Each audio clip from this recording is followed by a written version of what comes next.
Good. That makes me happy. So you're yes. I'm gonna say you're on. I'm gonna fix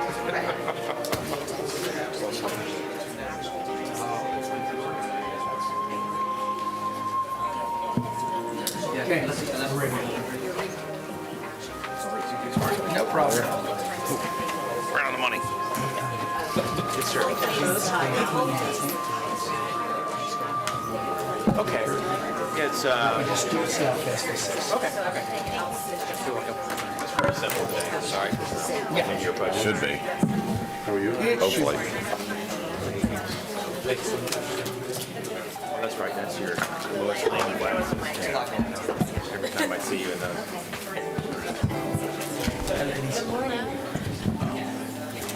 For now. Wait till you get older. Should be choice. So you're doing motion and consideration right away. Yeah. Okay, sounds good. Just wanted to make sure. Ready, Darren? Well, apparently after we get through our Good morning, everyone. Thank you all for being here. I'd like to call to order the Tuesday, April 11th Board of County Commissioners meeting in Seminole County. Today, our invocation is going to be presented to us by Amit Pal with the Sikh Society of Central Florida. If you would, please come forward. And after you've done the invocation, if you would please lead us in the Pledge of Allegiance. On behalf of Sikh Society of Central Florida, I would want to thank our Board of Commissioners, our administrative team, and everyone involved for giving us this great honor to be part of this invocation. Action speaks louder than words. The fact that you have chosen to include Sikhs, which is a micro minority, itself speaks volumes of our leaders to be inclusive, appreciating, and promote diversity.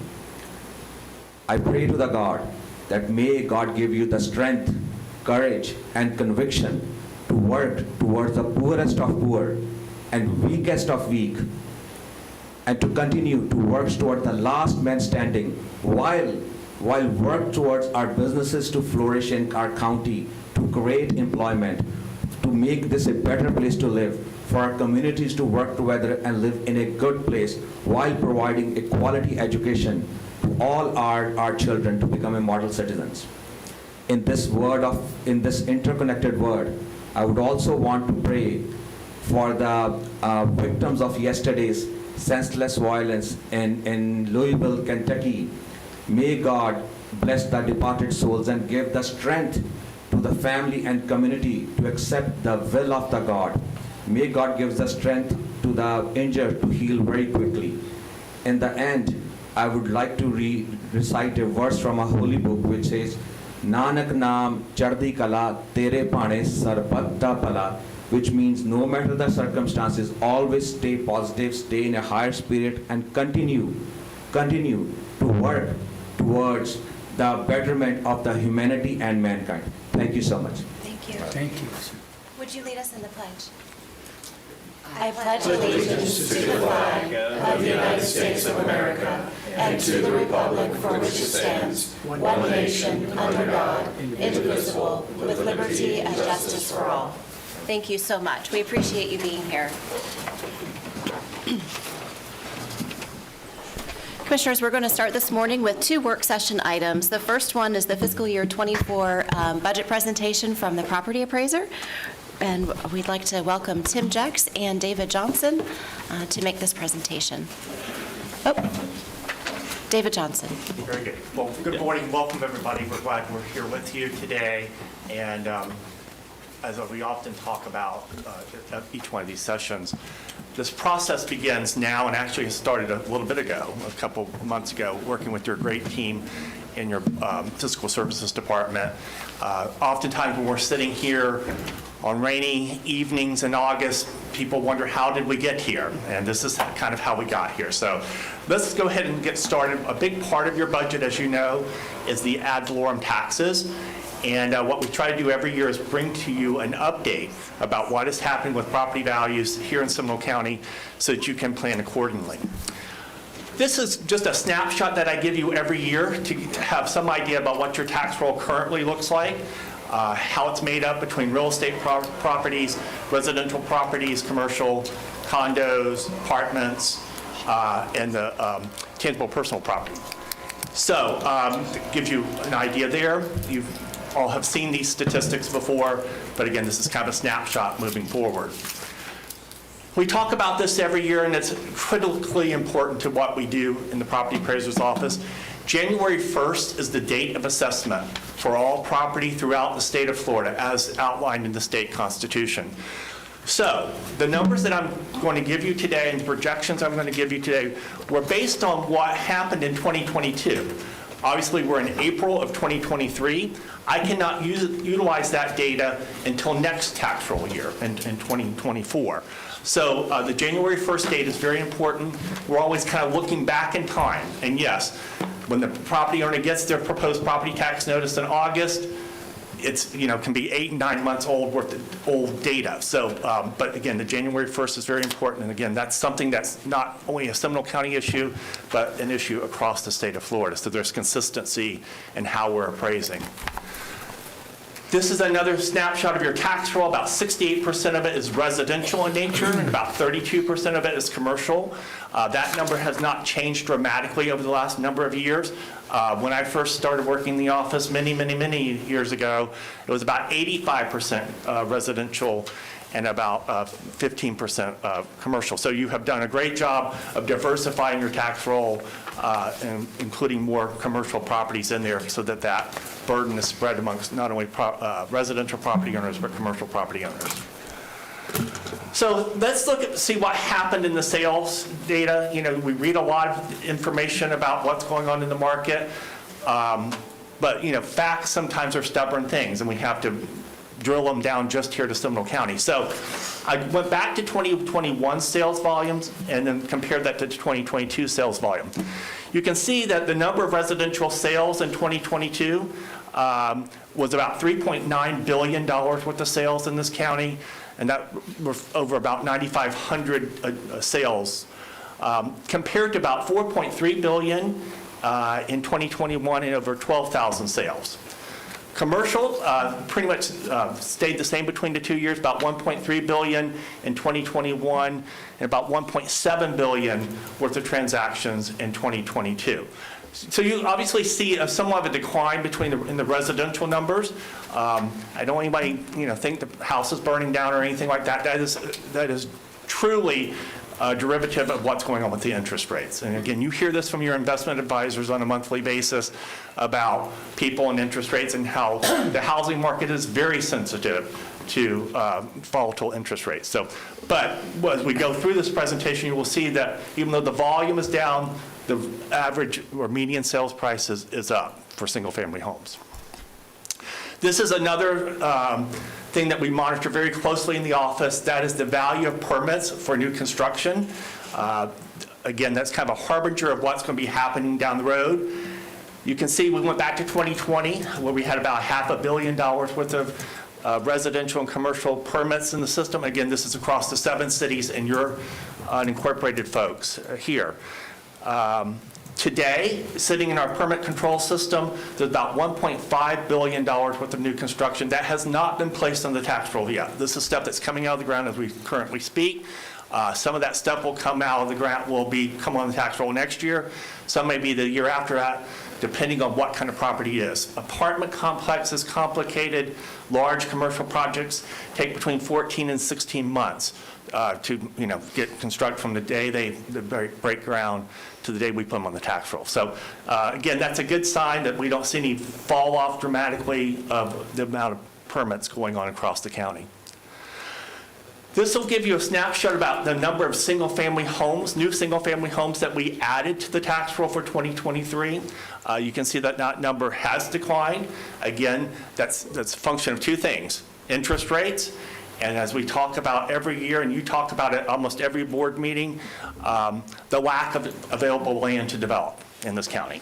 Okay, so my colleagues in Orange and Osceola County sometimes add 5,000 and 6,000 single-family homes a year to the tax roll. If we had that kind of land mass available in this county, I think we would be doing the same thing. We just don't have it, okay? So that, but again, some of that's a function of interest rates, some of it's a function of lack of available land to develop. So here's where we are as far as sales prices, median sales prices for new single-family homes in this county. Again, we went back to 2021, looked at 2022, and we looked at the first couple of months, even though I'm not going to use that information. I just want to make sure everybody knows that we are not falling off a cliff or anything in 2023. So you can see what happened to the median sales price of single-family new homes in this county between 21 and 22. We went from about $400,000 in 2021 to $461,000 as the median sales price for new construction in this county. Even though the number of new homes declined, the value for those homes went up about 17%. Okay? If you look at the first 3 months of 2023, again, this is data that we will look at for next year, that number is about $430,000, looks like a 6.7% decrease. But again, that's only that's a snapshot in time of 3 months. We are going to do a year-over-year situation. I suspect you will see that number at least leveling, be back to the 461, or not very much different from what it was in 2022, because that's what we're seeing trending across all sales across the county. The values are kind of leveling off, if you will. So this is the median sales price for existing single-family homes in the county. Again, we look back at 2021, it was about $360,000. Again, even though our sales declined, our median sales price for existing single-family homes was about almost $415,000, about a 15% increase, again, year over year. And I know most of you know this, but just for the audience perspective, there's about, there's that difference as far as between the cost of a single-family new home and existing home. And again, that's just the cost of what's building today and the product that's being built. So there's about a $50,000, $60,000 difference between those two numbers. And that's why we kind of separate them out so that we're not mixing apples with oranges. And again, looking again at the first 3 months of the year, the numbers trended down a little bit, about 405,000, nothing significant, about 2.48% decrease year over year. But again, we're going to look at the whole year and spend most of our time in the last quarter of 2023 to set the values for 2024. This gives you, we were reading a lot this last year about stuff falling off cliffs and we're all going to die and the world's coming to an end as far as the real estate market goes.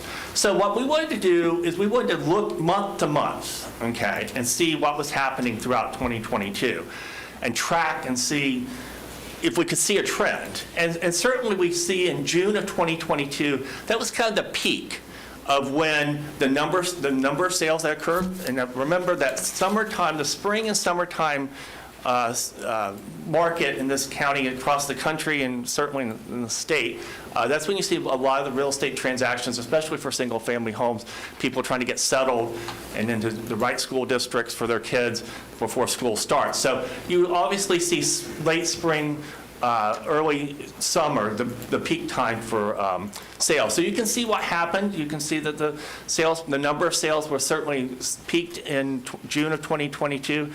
The sales, the value of those sales, there was not huge significant changes. As we got to December of 2022, about $460,000.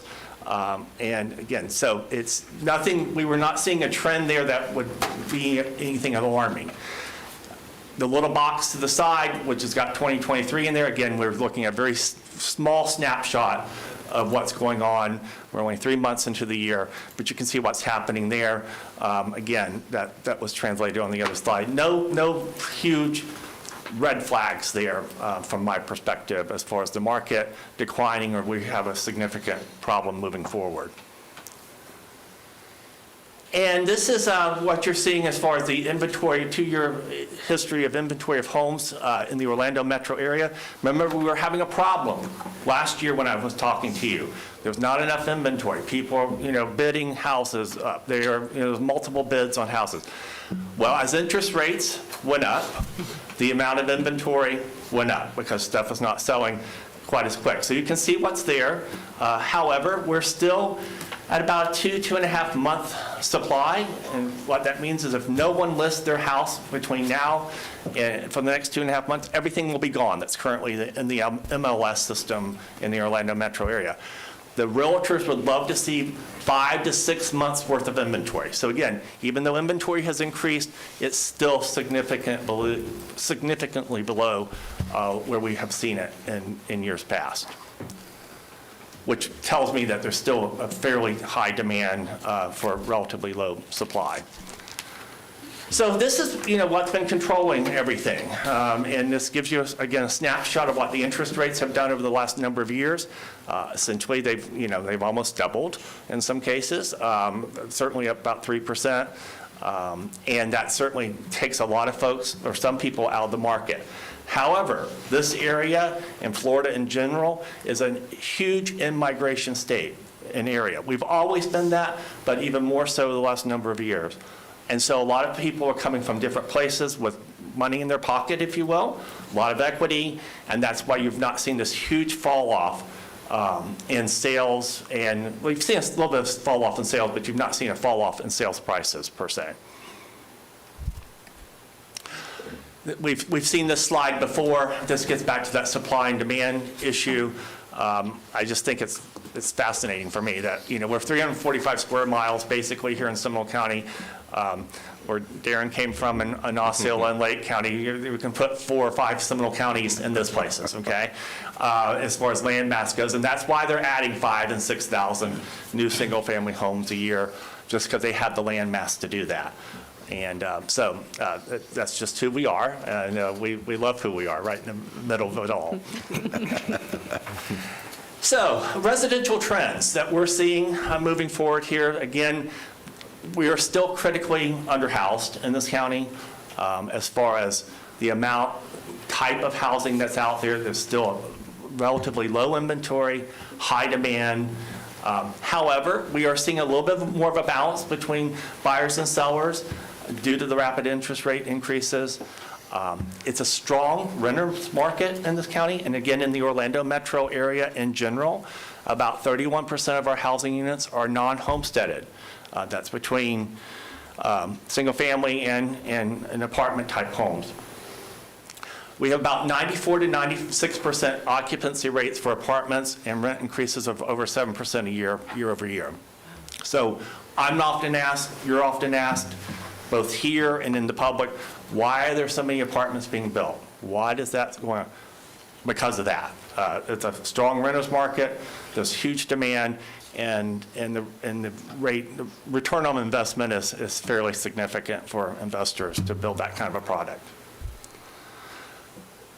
So here's we talked about an overview of the tax roll when we first started. This kind of breaks it down a little bit more, gets a little bit more nebulous, if you will. Of the residential market, about 152,000 parcels. About 31.6 billion of that is taxable. In other words, that's the taxable value of those 152,000 homes. The average tax bill in this county with homestead, Save Our Homes, and the caps is between $2,400 and $2,700 a year.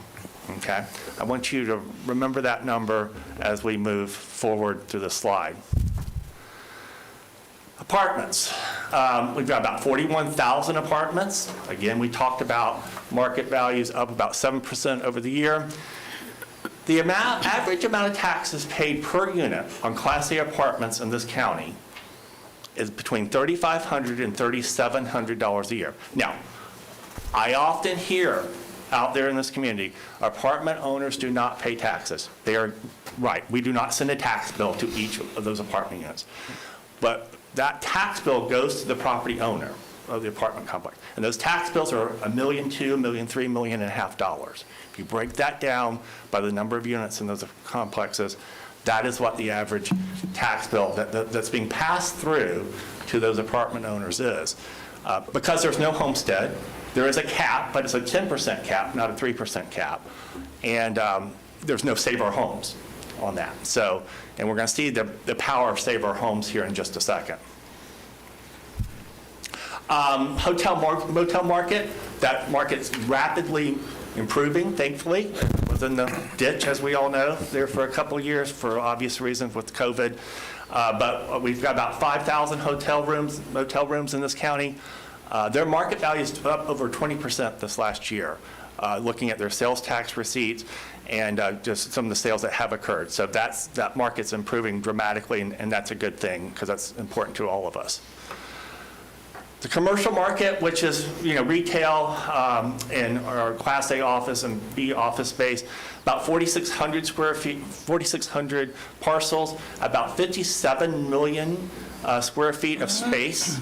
The taxable value is about $11.7 billion. And again, that market's showing some resiliency also, up about 7% year over year.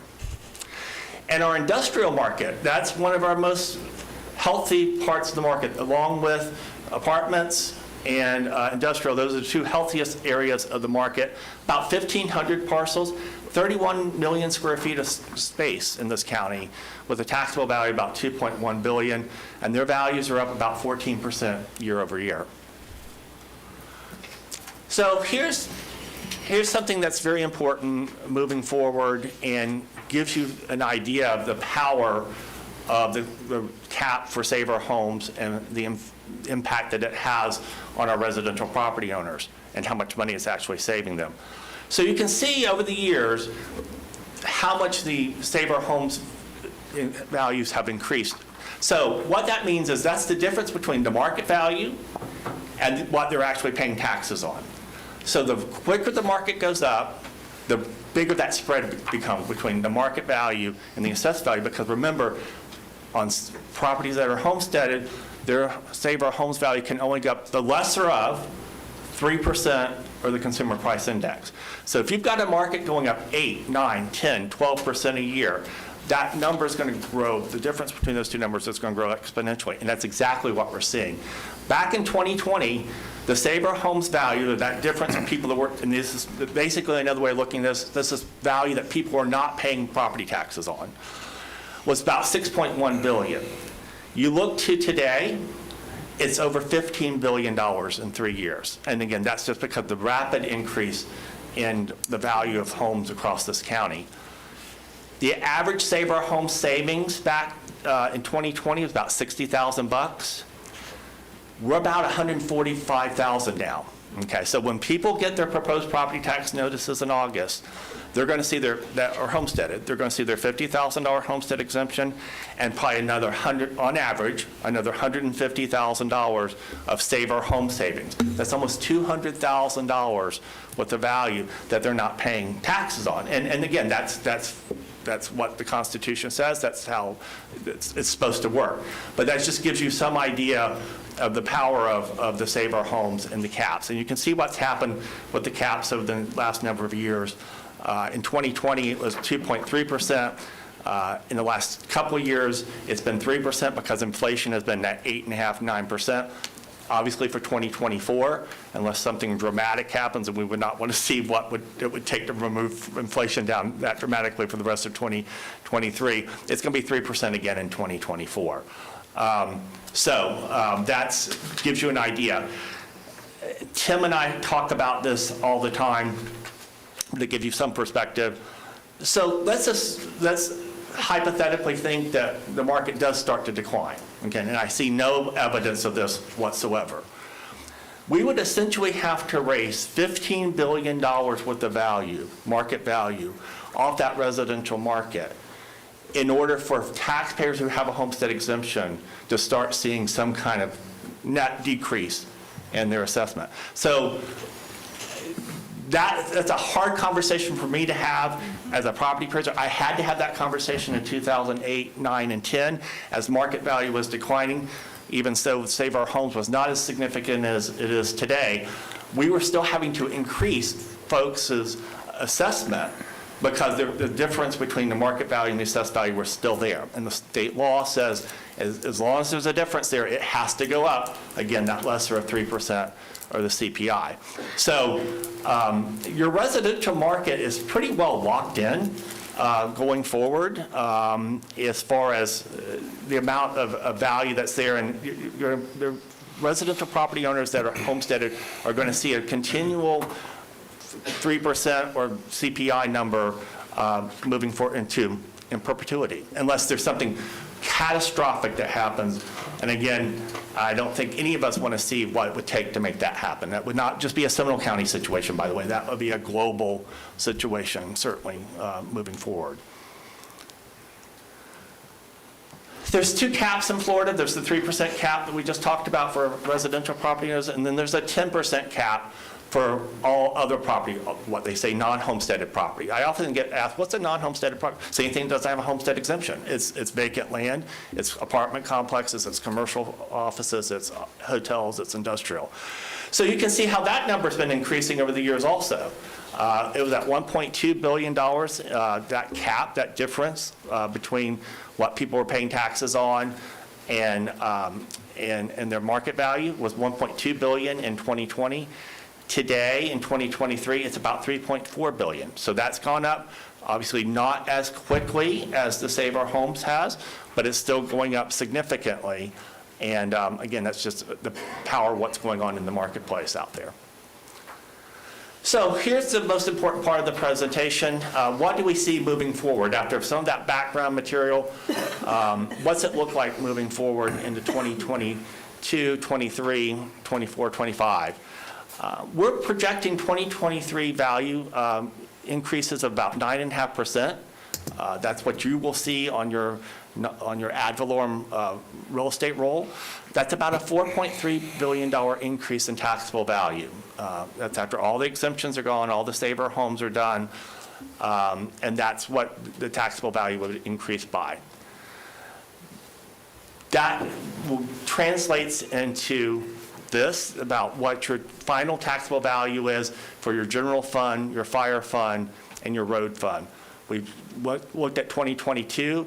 The general fund final taxable value was about $45 billion, $44.9 billion.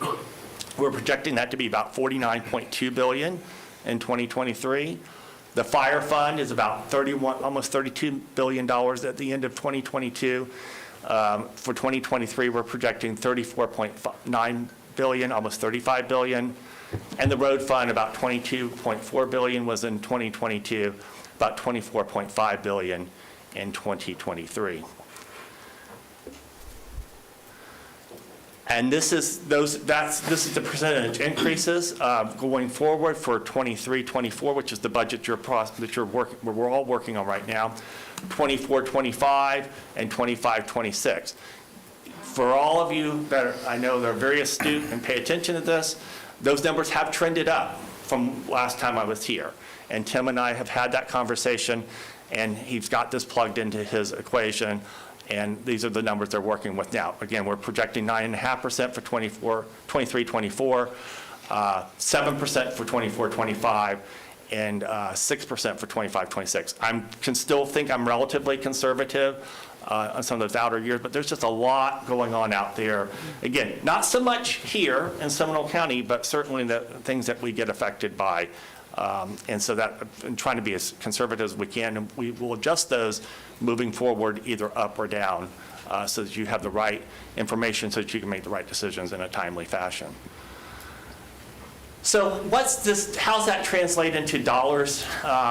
So this is what we use as value of a mill. In other words, for each mill that you levy on property owners in this county, what would that generate in tax dollars, hard tax dollars coming into your general fund, fire fund, and road fund? So we go back a couple years, but bottom line, last year the general fund, value of the mill for general fund was about $43.1 million. For 23-24, we're projecting that to be $47.2 million. That's about a 19, across all of the 4.87 mills that you levy in your general fund, it's about a $19 to $20 million increase in your general fund ad valorem tax revenue. Fire fund, did the same thing, the value of the mill for that. 22-23, about $30.5 million is what one mill would generate. Looking forward to 23, 24, and this is what your staff is working with, about $33.4 million is the value of each one of those mills. So about $9 million additional dollars coming into your general fund, or into your fire fund. And then the road fund is relatively small. You can see the value of that mill. It's like a tenth of a mill is what you levy for the road fund. But that's gone up from about 21.5 million to about 23.6 million. The value of one mill, which you levy only a fraction of a mill in that fund. We always like to do this because we always like to compare ourselves to our neighbors, and it's usually a good comparison, by the way. So we take all of the millages. This is a cumulative average millage, not only your millage, but the school board millage, St. John's Water Management District, and try to encapsulate how that looks compared to our neighbors around us. We, as you might imagine, compare very well. We're at 13.4 mills. Again, you're not levying all those as a Board of County Commissioners, but that is when the taxpayer gets his or her notice or a bill, that's what they're paying basically on. That compares about 16.1 mills in Orange County. Our neighbor to the west, about 13.86 in Lake County. Our neighbors to the north in Volusia County, about 17 mills. For that same theoretical house, that same $100,000 house is another way of looking at that. They're paying about $1,700 a year in taxes, and they would be paying about $1,300 a year in taxes here in Seminole County. And Osceola is pretty close to us at 13.9 mills. I will tell you, this is one of the more interesting exercises that my staff and I do on an annual basis to try to figure out what the average millage is. Because some of these, there can be 50 and 60 mills. There's fire, there's hospitals, there's libraries, there's roads, there's, capital improvements. Like, oh my gosh, what does this look like? So you should be congratulated. We're relatively simple here, and I think our folks get a good bang for the buck for the most part. And I think most people think that. So challenges moving forward, and again, none of these are surprising. It's just things that we talk about on an annual basis. We've talked about supply and demand. That's going to be a continual issue in this county. We're into redevelopment mode, and obviously, that's more expensive to develop that way, and it takes a little bit longer. But that's just who we are now, on a macro level. And one of the things I think is going to be really interesting to watch is Senate Bill 102, the Live Local bill, and I know we have the president of Florida Association of Counties that sits on your board, and they were very active in that bill. We'll tell you, that's going to have some major impacts moving forward, not only in this county, but across the state. I think the intentions are well founded as far as creating opportunities for attainable, affordable workforce, whatever term you want to use, housing. But I have some concerns that you as a local board and your sister cities are going to have not as much control as they once did. And that may be a blunt force object because the density issues, the height requirements, there is elements to that. We talked about apartment owners, Class A apartment owners paying between $3,500 and $3,700 a unit a year in property taxes. There's a provision in that bill that allows if there's 70 units or more that are classified as affordable housing, the whole complex is exempt from taxation. So there's lots of things, and some people go, well, those are unintended consequences. I don't think they were unintended. I think they were exactly what they were doing. Okay, and so, and again, there's good public policy for some of that stuff, but I just think it's something that we're going to have to watch moving forward. And again, it's not a Seminole County issue per se, but I think as a state in general, we may have to come back and look at some of that stuff in years out. And then, of course, macro issues. We've talked about some of these moving forward. And certainly, there's a lot of moving parts out there in our world. And, certainly that will affect us as a country if anything significant occurs. Inflation, of course, is certainly something that the federal government has been trying to get control over. I think they're getting close. But, that's certainly something that will continue to impact sales, especially on the lower end of the equation. Insurance rates, of course, the state is the poster child for insurance issues, and hopefully some of the changes have been made over the last couple of years will start kicking into the market moving forward, because that's an extremely huge cost of home ownership is insurance. And of course, interest rate uncertainty, supply chain issues. And my favorite one is legislative changes. And again, those are things that none of us can control. We certainly try to keep an eye on it as your property appraiser. I know the Association of Counties and Cities also stay on top of this. But a lot of that stuff comes down from Tallahassee, and a lot of it impacts your property tax, your taxes more than they do on the state level. And so it's just something, that we would have to watch going forward, and could maybe upset the apple cart if some significant legislative changes occurred. So with that, I am finished, and hopefully, if you've got some questions, I will be able to answer them. If not, I can get back with you. Thank you so much. I know there will be lots of questions. Commissioner Herr and then Commissioner Constantine. So I'll work backwards through your slide presentation, David. Great presentation. We appreciate not only your presentations, but having your steady leadership. Well, thank you. I always come here with a feeling of comfort that I'm going to get really good information for planning purposes. Slide 33, would you be willing to share the breakdown with us?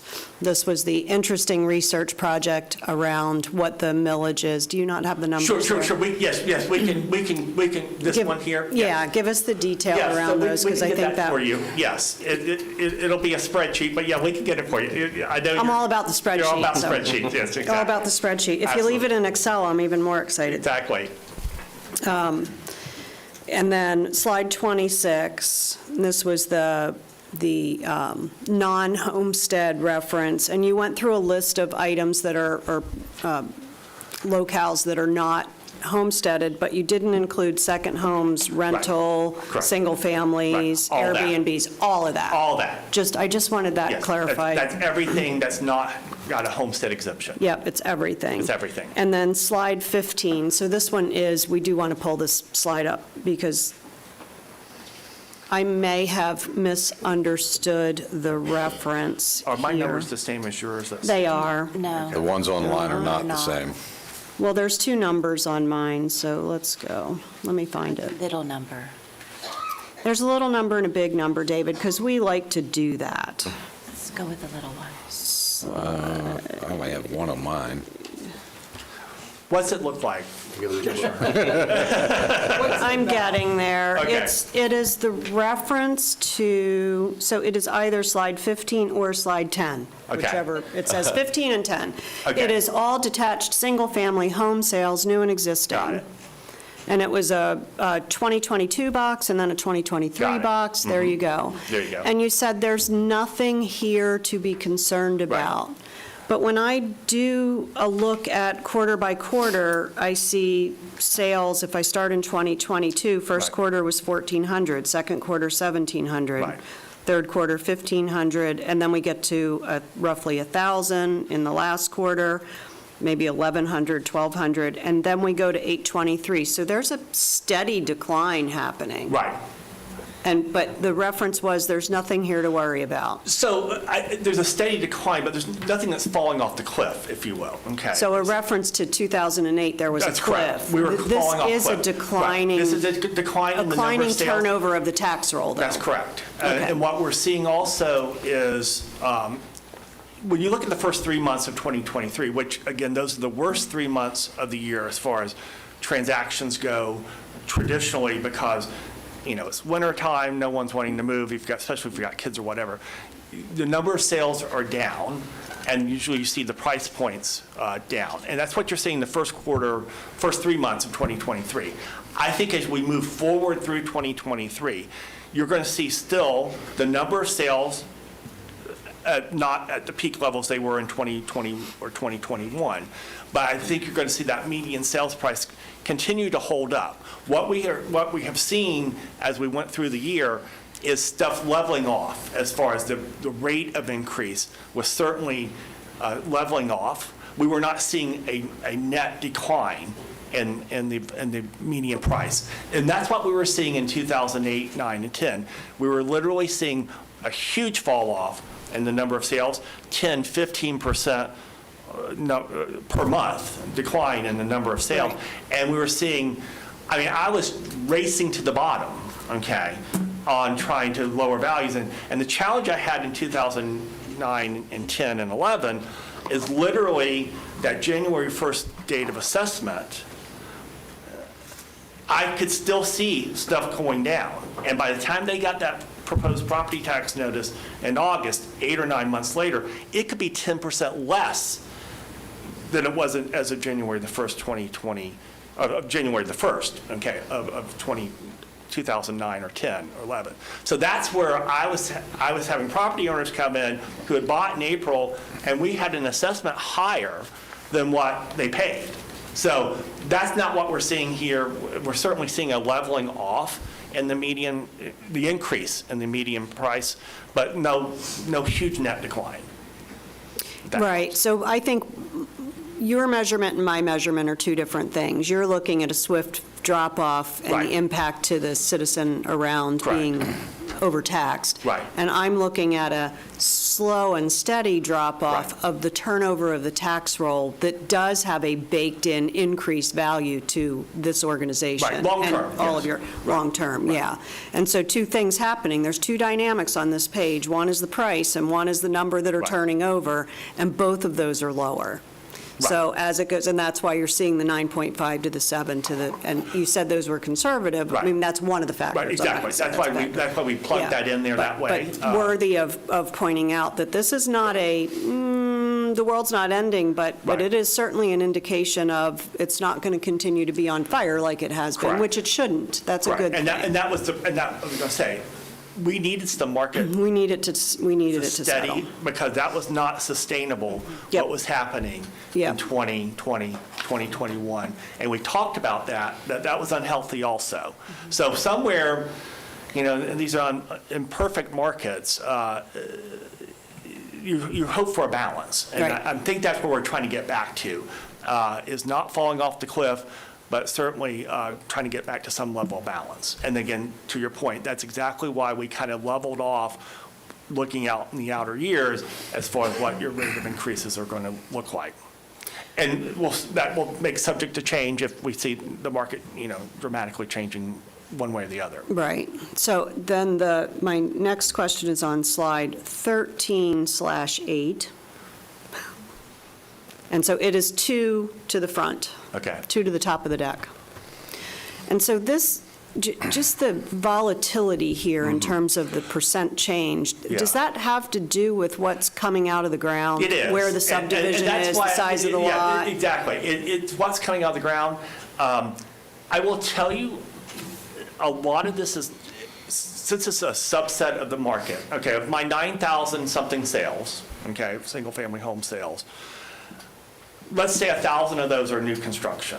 So obviously, it's dominated by existing home sales, which makes sense in this county. So it's a little bit more subject to volatility, because if I'm building 200 houses out by the airport at $350,000 or $400,000, that's going to influence that number a lot more than the few houses that are being built, in that $800,000 to $900,000 range. I mean, it's just how averages work.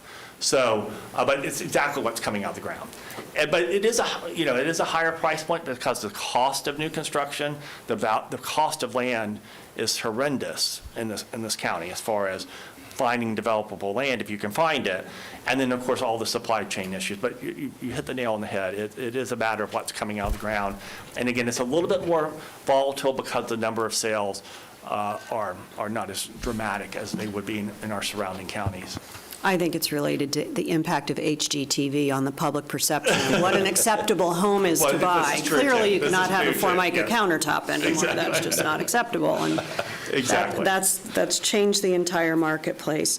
The last comment that I have, one is I now fully appreciate, because I don't know that I understood this before, that the value of the rental units in the community to the tax base is significant, and I appreciate you reiterating that, because we do get a lot of feedback that they are not paying their fair share of taxes, and they may actually be paying our fair share of taxes for They those of actually us are that are paying- long-term property owners. Right. As a matter of fact, I may not be able to move into an apartment because the taxes on my home are subsidizing it. So, yes, all that's true. And I hear this narrative out there also, and the question was asked last year, and I think Commissioner Delory asked, well, what's the average apartment owner pay? So that's why and I will be honest with you, we looked at the 6 Class A apartments developments that come out of the ground over the last couple of years. They're now stabilized, up and running, to come up with that number. If you look at all the apartments across this county that have ever been built in their entire history of this county, and divide that by the 41,000, you're back to that basic same number as you would on a single-family home, about $2,200, $2,300, $2,400 a year. But the new stuff that's coming out of the ground is a different product, just like it's a different product for the new houses than what was being built, even 10 years ago. So that's that. The caution that I also have, and we talked about this towards the end of the presentation,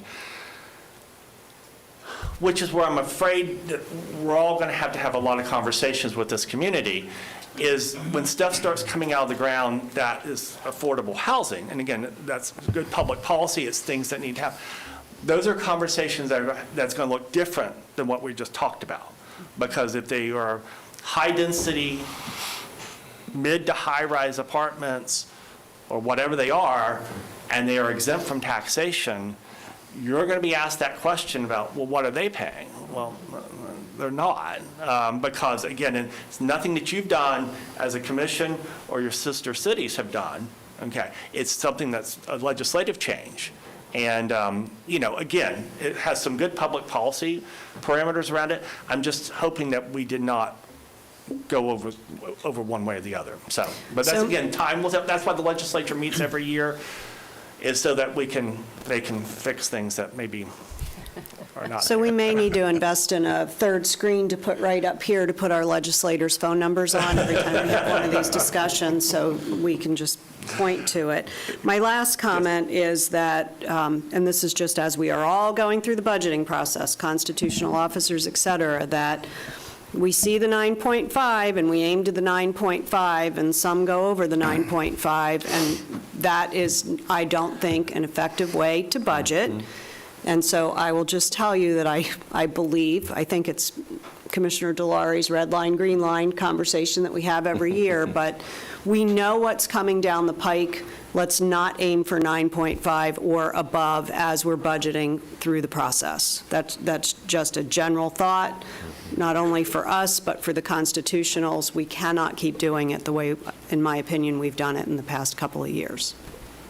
And certainly, and I know your staff was going to talk to you more about this going forward, but something that we as constitutional officers and FAC and cities are monitoring is these FRS, the Florida Retirement System Absolutely. rates, which again, nothing that we can have control over, but those can have potentially huge impacts on our budgets. Since 85% of our budgets are personnel in nature, and FRS is a huge part of that. So. Thank you. Thank you. Commissioner Constantine?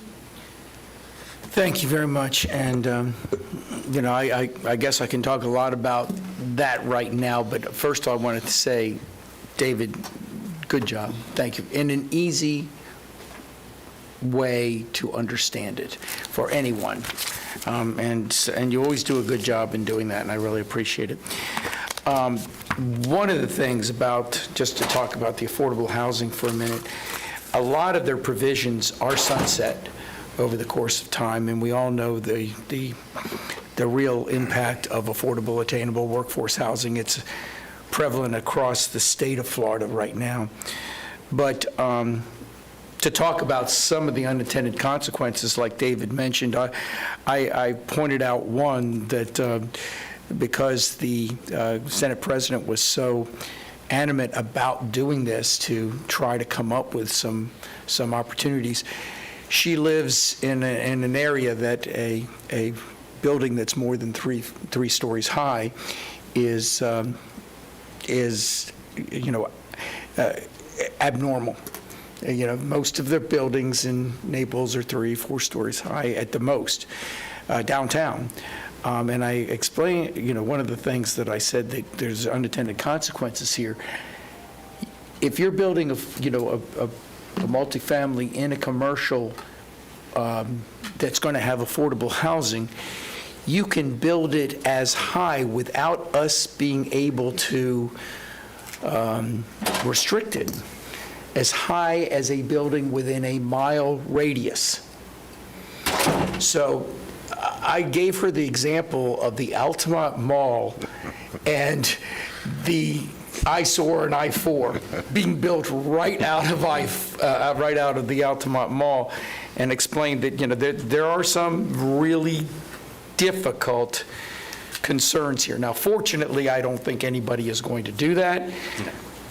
Frank Martz will have a heart attack if they try, I think.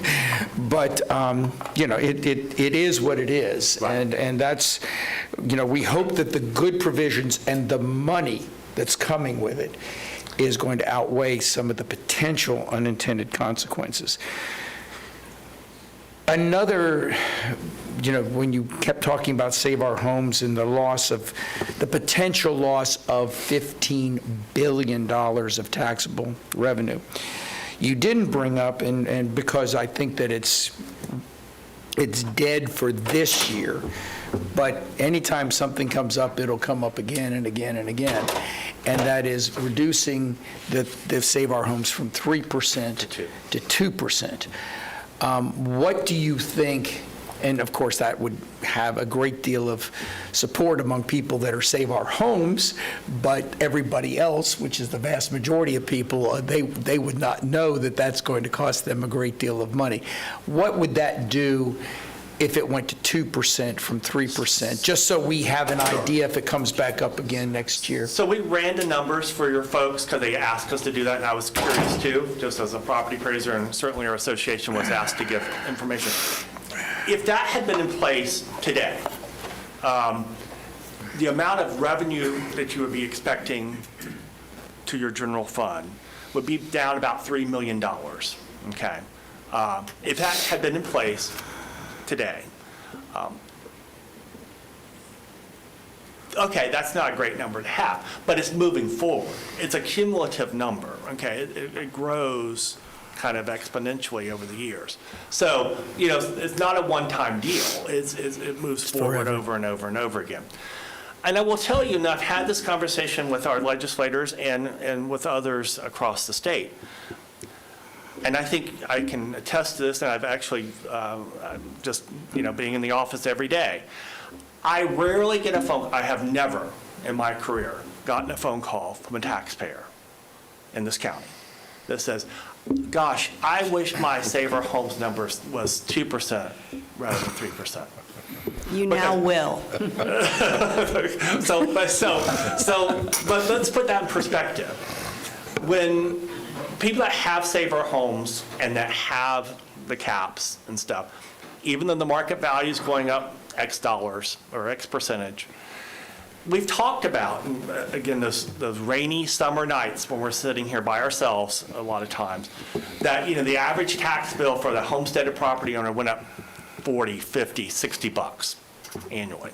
Not that that's anything to sneeze at, but that's what it is. That's how it translates to the average existing property owner.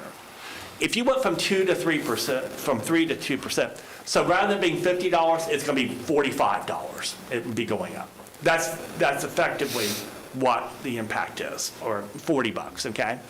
Nothing significant. Where I hear from my property owners and taxpayers, and you do too, daily, is that new property owner that moved in, okay, to the neighborhood, either from across the state or from New York, more than likely, or Michigan or whatever, and said there must be a mistake on my tax bill because my neighbors, we were at the barbecue, at the pool, they only pay $2,500 to $3,000 a year in property tax. Mine are $8,000 a year. There must be a mistake. And it's like, unfortunately, there's not, because that's the reset that's required. That's the other part of Save Our Homes, that once the property sells, we are required to reset the value to the market value. So there's huge inequities across the state. And I cannot defend how equitable the tax rolls are. They're not supposed to be equitable, because the Constitution says this is how I'm supposed to do it. And the voters have said that's how they want it.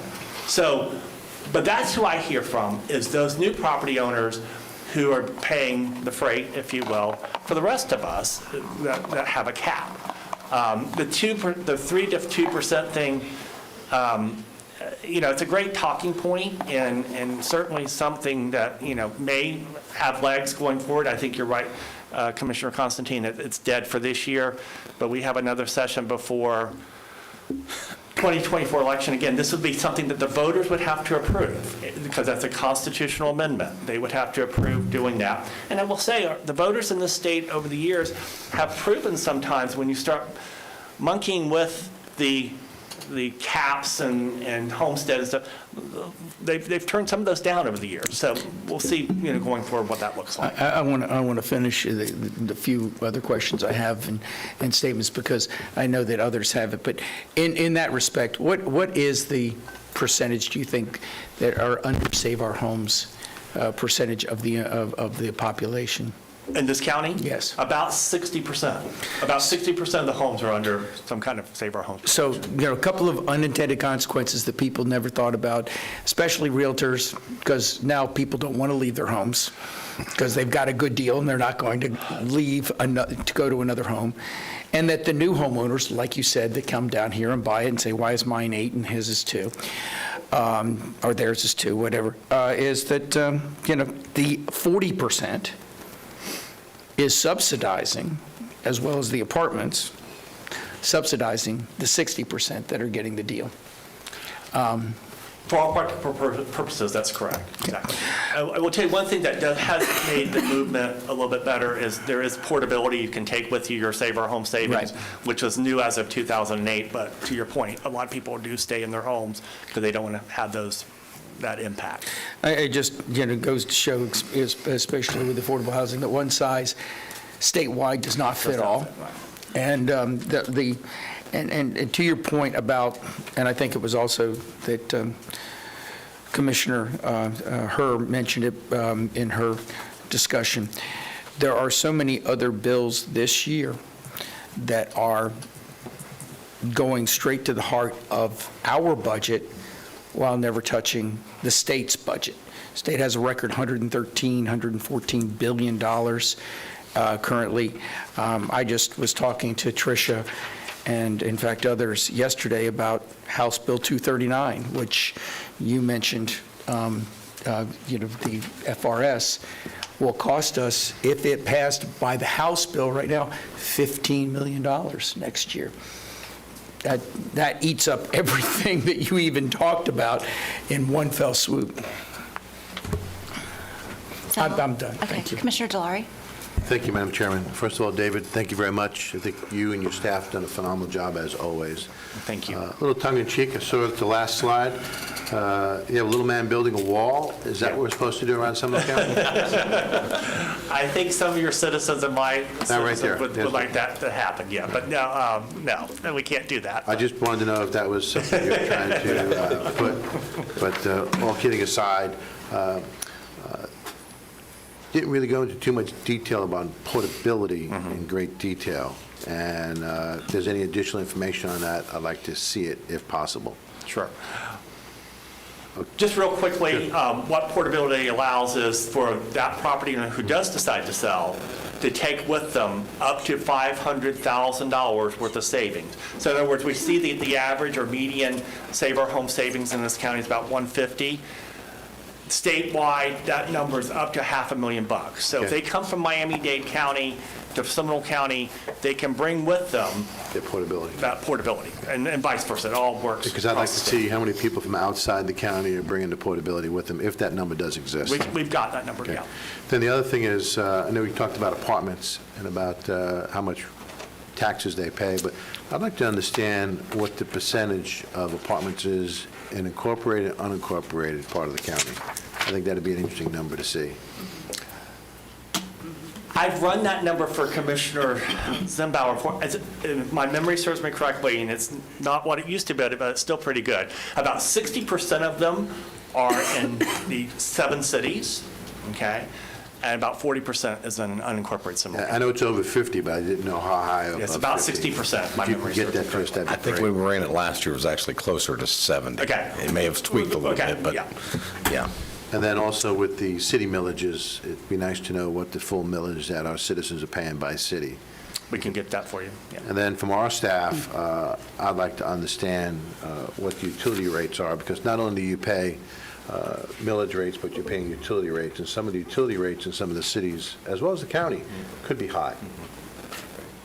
And then my last question, David, and I'm going to also confirm what Commissioner Herr said, was that, even though we're getting an increase of 9.5, we shouldn't budget to it, and hopefully we're not doing that, because by doing that, on a recurring cost, it's going to cause problems in future years as it goes down. But I know Commissioner Constantine spoke about this a little bit, about some of the potential legislative changes. Are there any out there, besides the ones that we've been talking about today, that would potentially have an adverse effect on us locally? No, I think we hit on the ones that are most impactful. There's always some tweaking around the edges here and there. I will say, and you might have read in the paper yesterday, I think it was, there was a Supreme Court decision that came through about homesteaded properties and renting pieces of your property out and what that looked like. And there's always been this conversation amongst property appraisers, if you're renting a room out or half the house out or a third of the house out, should you get a homestead exemption on that portion of the house that's being generated for income purposes? The court case goes back to 1996, literally. Okay. And it just got settled at the Supreme Court. And the Supreme Court says, no, you can't do that as a property owner. Your house is your castle, obviously. But if you start renting out pieces and parts of it and making an income off of that, whether that's Airbnbs or student housing for UCF students or whatever that looks like, or the extra roommate, and you have a homestead exemption on that property, the portion that you're utilizing for income producing should not get the benefits of the cap or the homestead exemption. So it's a little nebulous. We've got 105,000 homesteads in this county. I will tell you, thankfully, that I am not in Orange or Osceola County where there's a lot of rental properties or vacation-type homes or a lot of Airbnbs, but there's still enough of an issue that we have to monitor that. So that's a court decision that will certainly impact, if you will, from a positive revenue perspective, potentially moving forward, but I don't think it's going to be significant. But there's nothing out there other than the 3 to 2%, and certainly the Live Local bill. We'll see what that looks like long-term moving forward. So, Thank you, David. you're welcome. Thank you. Any other questions? Commissioner Zimbauer? Again, I want to reiterate what everybody said here. You've done a great job, and I really value, and I think the public values, in layman's terms, how you roll out this information, which is very helpful to the public, so thank you for that. Thank you. And just some comments, we look at these numbers, and some may be concerned, some may be not concerned, but the reality is this is cyclical. This is normal. The biggest concern I have going into our budget session coming up is, the Fed has had 9 consecutive rate hikes in attempt to tamp down inflation. And what does that mean? That means that a mortgage on a $440,000 home now is something that somebody would not have bought at some other point. With the interest rates different, because they just can't afford now what they could have afforded 6 months ago, a year ago, 2 years ago. But the reality is, because of the rate hikes the Fed has done, and I suspect they're going to have another one forthcoming, is that the impact overall to our citizens, not just on property taxes, but everything they consume, gasoline, electric, groceries, everything has gone up. The benefit that we see ourselves somewhat fortunate in the Central Florida region, we're not impacted near as much as other parts of this country. We continue to be a very, very high demand place for people to come to for any number of reasons. So I think that we've got to really look at this and understand what it really means in a large scheme of things. But I think, going into this budget session, we're going to have to be very, very cognizant of what the real costs are outside of this discussion for our budget session. So.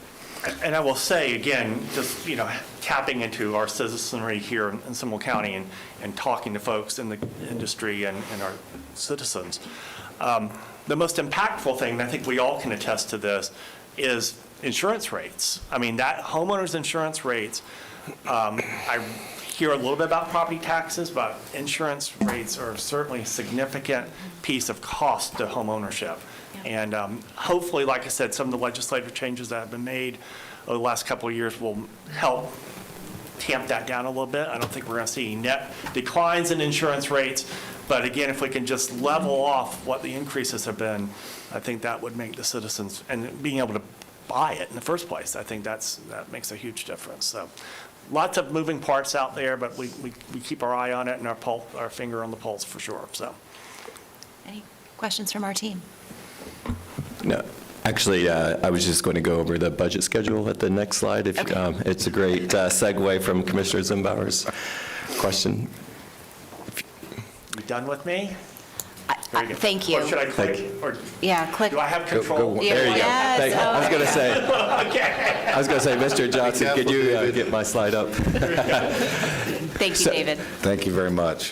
Thank you. So again, a great segue into where we are in the budget process this year. So in March, the departments have submitted all their budgets to us. At the end of this month, April and May, I'm going to be reviewing each of their budgets with the budget staff and the department directors. Our constitutionals budgets are due May 1st, and so we'll be going through those. Our first budget work session, actually, I would say our second, this is actually considered our first with Mr. Johnson and the property appraiser looking at their revenues, is with the constitutional officers, and then our last budget session, or work session, would be with our BCC departments on June 20th. Now, I have asked staff that next year, we'll go with the schedule this year, but next year, I believe that we should do both of those work sessions together. They could be 2 days, but consecutively that we review the department budget requests along with the constitutional. So not only are you seeing all the expenditures and the budgets for the county, but you're also seeing all the revenue. And so there may be some decisions that you may need to make based on the different budgets. So this year the budget schedule was already set and adopted, so I didn't want to rock the boat this year. But next year we'll be looking at putting those both together. July 25th is where we set the millage, and the trim notice then will go out to all the property owners, and then, as you know, in September, we have both the first and second budget public hearing in September to adopt the budget. Great. Any questions or comments about that? Thank you. All right, thank you so much. Thank you. Really appreciate it. Our next work session, I got budget on the brain, is regarding our transportation concurrency exception area. John Dredge, and we have a consultant here today to present to us. Good morning. Good morning. For the record, John Dredge, Public Works Director in the county engineer. The reason we are here is during retreat for the board asked us to look at the TCEA to see how it is functioning. Do we need to leave it the way it is, or do we need to make some changes? So we hired Clinton, an associate, to look into it, and they will be presenting the finding. And after they do the presentation, I will come back in here to discuss staff recommendation. And we have here Jennifer Musselman. She'll be, and Ryan Cunningham. They will be doing the presentation from Killiston. Thank you so much. Welcome. Good morning. And as John mentioned, we're here today to talk about Seminole County's Transportation Concurrency Exception Area. And I will try to keep the double negatives to a minimum because the language does get a little bit confusing.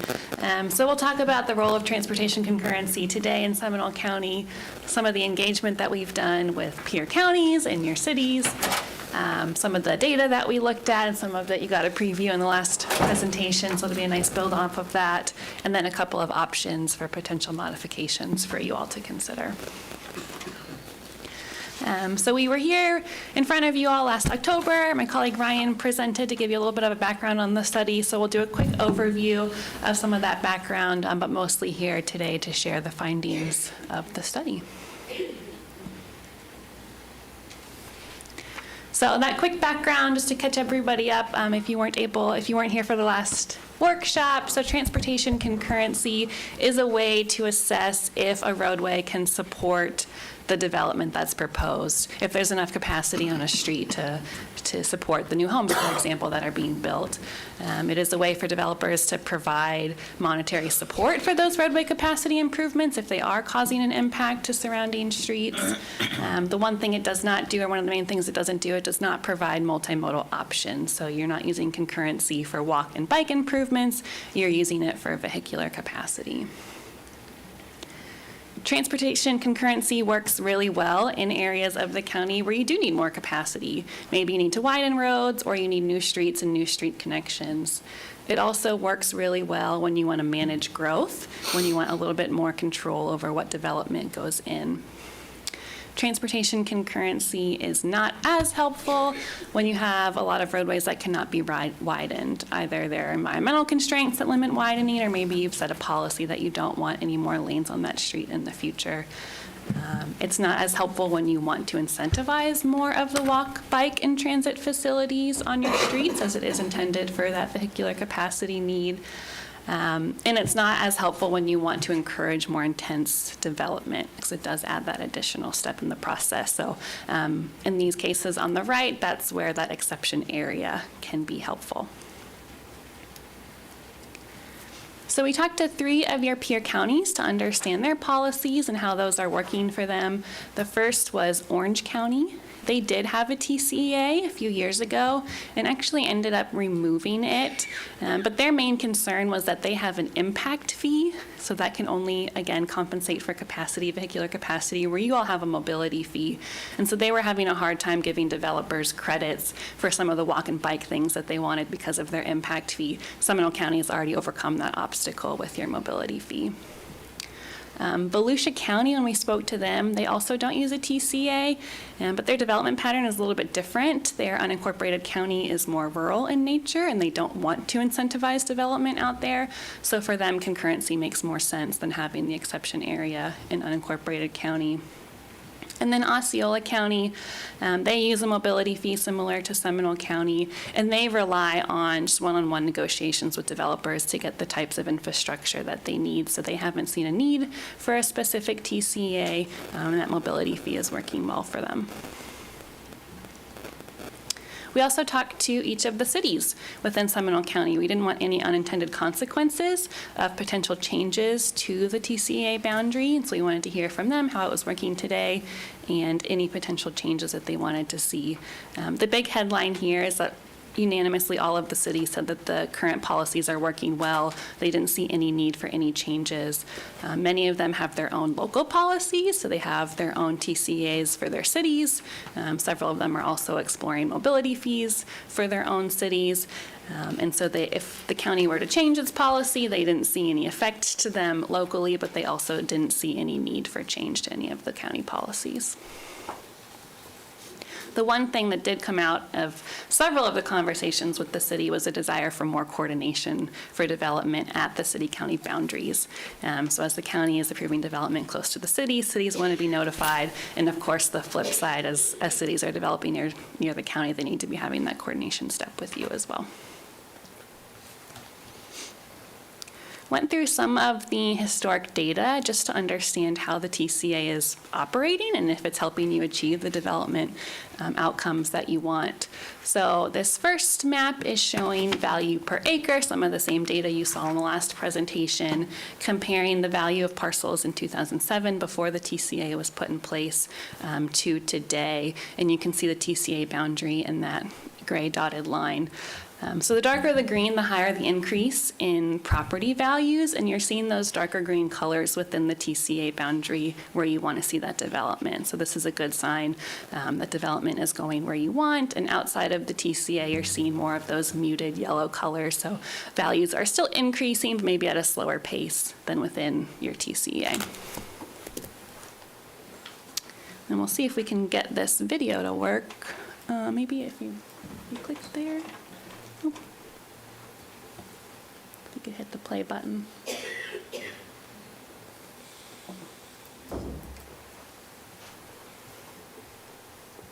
We'll see if it works. So this is showing population density. Not working. Maybe if I click. Okay. So the darker purple colors are where you're seeing more people concentrated in an area. And as this moves through time to today, it's showing very similar patterns as that value per acre, more population density focused within the TCA, which is what you want to see. And TCA seems to be doing a good job of holding your rural boundary and keeping those rural areas lower density. I mentioned in that intro slide that the need for widening can influence whether or not you want to look at concurrency or have an exception area.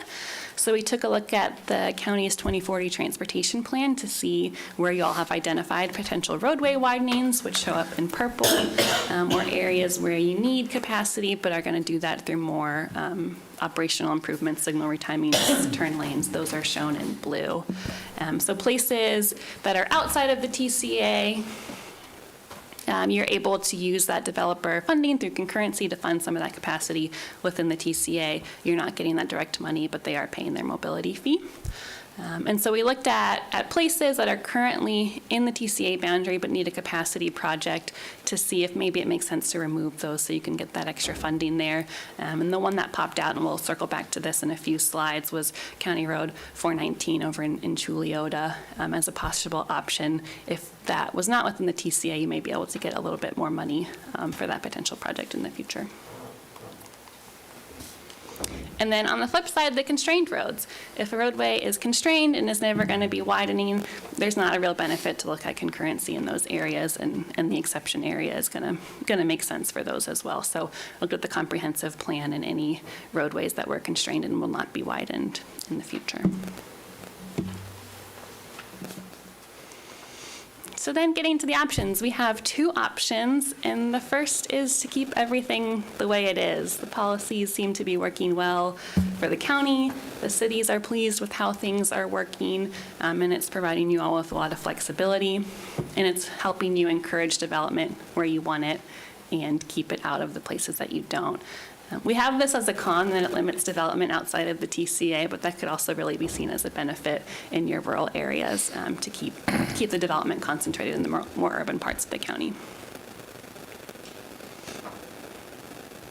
And then option two, and we have two examples of this, is possibly removing the TCEA in some areas. This would bring concurrency back. One of those areas, as I alluded to, was Chuliota. You do have that County Road 419 widening in the plan. Bringing concurrency back could help fund that project. It's also potentially going to help enforce more of that rural boundary in Chuliota, keep some of the dense development out of it, and keep that character more what it is today. It would move your TCA boundary closer to Oviedo, so you'd want some additional coordination with the city there. And then it has the potential to de-incentivize the multimodal, the walk, the bike, the transit improvements in Chuliota if we're going to put more of the focus back on concurrency and vehicular capacity. The second area where this option could apply is around East Lake Mary Boulevard. And it's not so much about widening East Lake Mary Boulevard itself. That's not the intent but to improve the surrounding county roads around East Lake Mary Boulevard and support the East Lake Mary Boulevard Small Area Study. So as development comes in, if you were to have concurrency in these places, you would be able to request new roadway construction, maybe reconstructing those county roads, widening some of those other county roads around East Lake Mary Boulevard. Similar cons as Julia, it is going to move your boundary closer to Sanford, so I'd want some additional coordination with the city on that, and then less incentive to build the walk and bike facilities as far as developers are concerned. So those are the two boundary options. Again, keep things the way they are, or possibly remove the TCA in some places, bringing back concurrency. And then there are a couple of policy considerations that came up as we were going through this study. The first is to formalize a menu of options that you want developers to build within your urban area, within the TCA boundary. And this is following that Osceola County model. So clarifying for development what types of things do you want them to see if they're not going to widen roads or build turn lanes. What types of walk and bike facilities do you want to see in those areas to help you still achieve your transportation goals within the TCA? And then the other, at the request of the cities, was to maybe formalize more of the city-county coordination whenever development is coming in at those boundary areas. So that's it for the slides. Happy to take any questions. And then we have Ryan and Bill as well here to help answer questions. Fantastic. Commissioner Delary and then Commissioner Zembauer. Thank you, Madam Chair. Oh, I'm sorry. Real quick, sorry for the Yes. interruption. I know that John Dredge he wanted to conclude with what our okay. staff's recommendation Oh, was. fantastic. Do you want to do that now, or would you like to? You can do it now. Yeah. Okay. Up to the chairman. Yeah, absolutely. Thank you.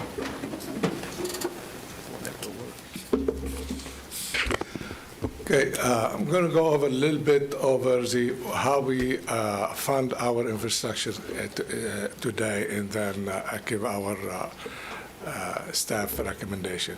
Currently, the way we fund our infrastructure, we rely on the penny tax and also on the mobility fee. And also, in addition, we rely on the grant from the state and the federal. And for also new development, what we require today, it is in the TCEA to do what I call it a near site improvement. And that has a no credit. We do not give a credit for the mobility fee, such as like turning lane, traffic warrant, and so on, traffic light warrant, and so on. Looking at this study and discussing with the staff, we believe it serves the best is to leave the TECA as it is today. We don't see much benefit by changing it. That's what the staff, based on today's condition. Because also, if you take it and you're required to have a little bit, what I call it, far side improvement, you still have to give some type of credit for the impact fee towards those type of improvement. All right, thank you. Appreciate that. Do you have any question for me, sorry? Yeah, well, Commissioners Delary and then Zembauer, and stay close. Don't go too far away. So, Mr. Dredge, I just wanted to make sure I understood. You and your staff are recommending no changes at this time. Right. Just want to be clear. Yes. Thank you. Thank you, Madam Chairman. First of all, I just want to give everyone a little bit of history. 419 through Chiliota was funded at one point. Right. We actually defunded it. Right. We defunded it to move the money over to downtown Oviedo, and that's how that project got fully funded, along with other projects funding the Broadway through downtown Oviedo. I believe the county moved over, I think it was $19 million, I believe, give or take, a couple $100,000 here and there. And that was after the PD, and that was, excuse me? Yeah, probably a long time ago. It's been a It while. wasn't that long ago, but it Right. was several years ago. Yeah. And that was right after we finished the PD&E study, we had public input. I believe in leaving the rural boundary rural, and widening roads in the rural boundary would be detrimental, in my opinion, to the rural boundary. Just want to make sure we're clear on that. I know you also talked about East Lake Mary Boulevard. I'd like to understand how the connection of the 417 to the airport will affect your numbers and the growth of that area. But I do like the fact that staff is making a recommendation of leaving it alone, because if it's not broken, let's not fix it just yet. And then when we talked about the desire of the cities for more coordination, I think we also desire more coordination with the cities as well, because there's times that we find out about projects from the newspaper or from about citizens. So it's really a two-way street. And I think that we have a good working relationship with our cities, and the staff does with the city, so that shouldn't really be a big lift at all to do that. And then with the, I also want to make sure that with the cities, TCA, how does that affect the county, making sure what they're changing and how that would affect us with the areas around from the unincorporated to incorporated areas. I'd like to see more information on that as well. Thank you. Thank you, Madam Chair. Thank you, Madam Chair. First and foremost, North Chuleota. I raised my family there. I'm not sure where the delineation line is between North and South Chuleota. It's not that big. One side of the street to the other. You got Tainsville, then you got Chuleota, then you got the Orange County line. So I'm not sure where North Chuleota is at. Secondary to that, one of the pros in option 2 speaks about discourages densification in Chuleota. I don't know what you can do to densify Chuleota now. The land use is already in place. You can't get any denser. I mean, people can come in here and ask us to do things, but the flu speaks to that. It's, in the rural area. So I don't see that to be a pro to option 2. I'm not even sure why that would even be on our radar from there. All things considered, I think, my opinion is we stay where we're at. I think staff is correct there. I do believe that we should, not that we have bad interaction with our cities when it comes to right on the boundary projects. I think we could do a better job in overseeing some of those. And that could be for a number of reasons. Maybe they're not telling us what's going on, we're not telling them what's going on, whatever.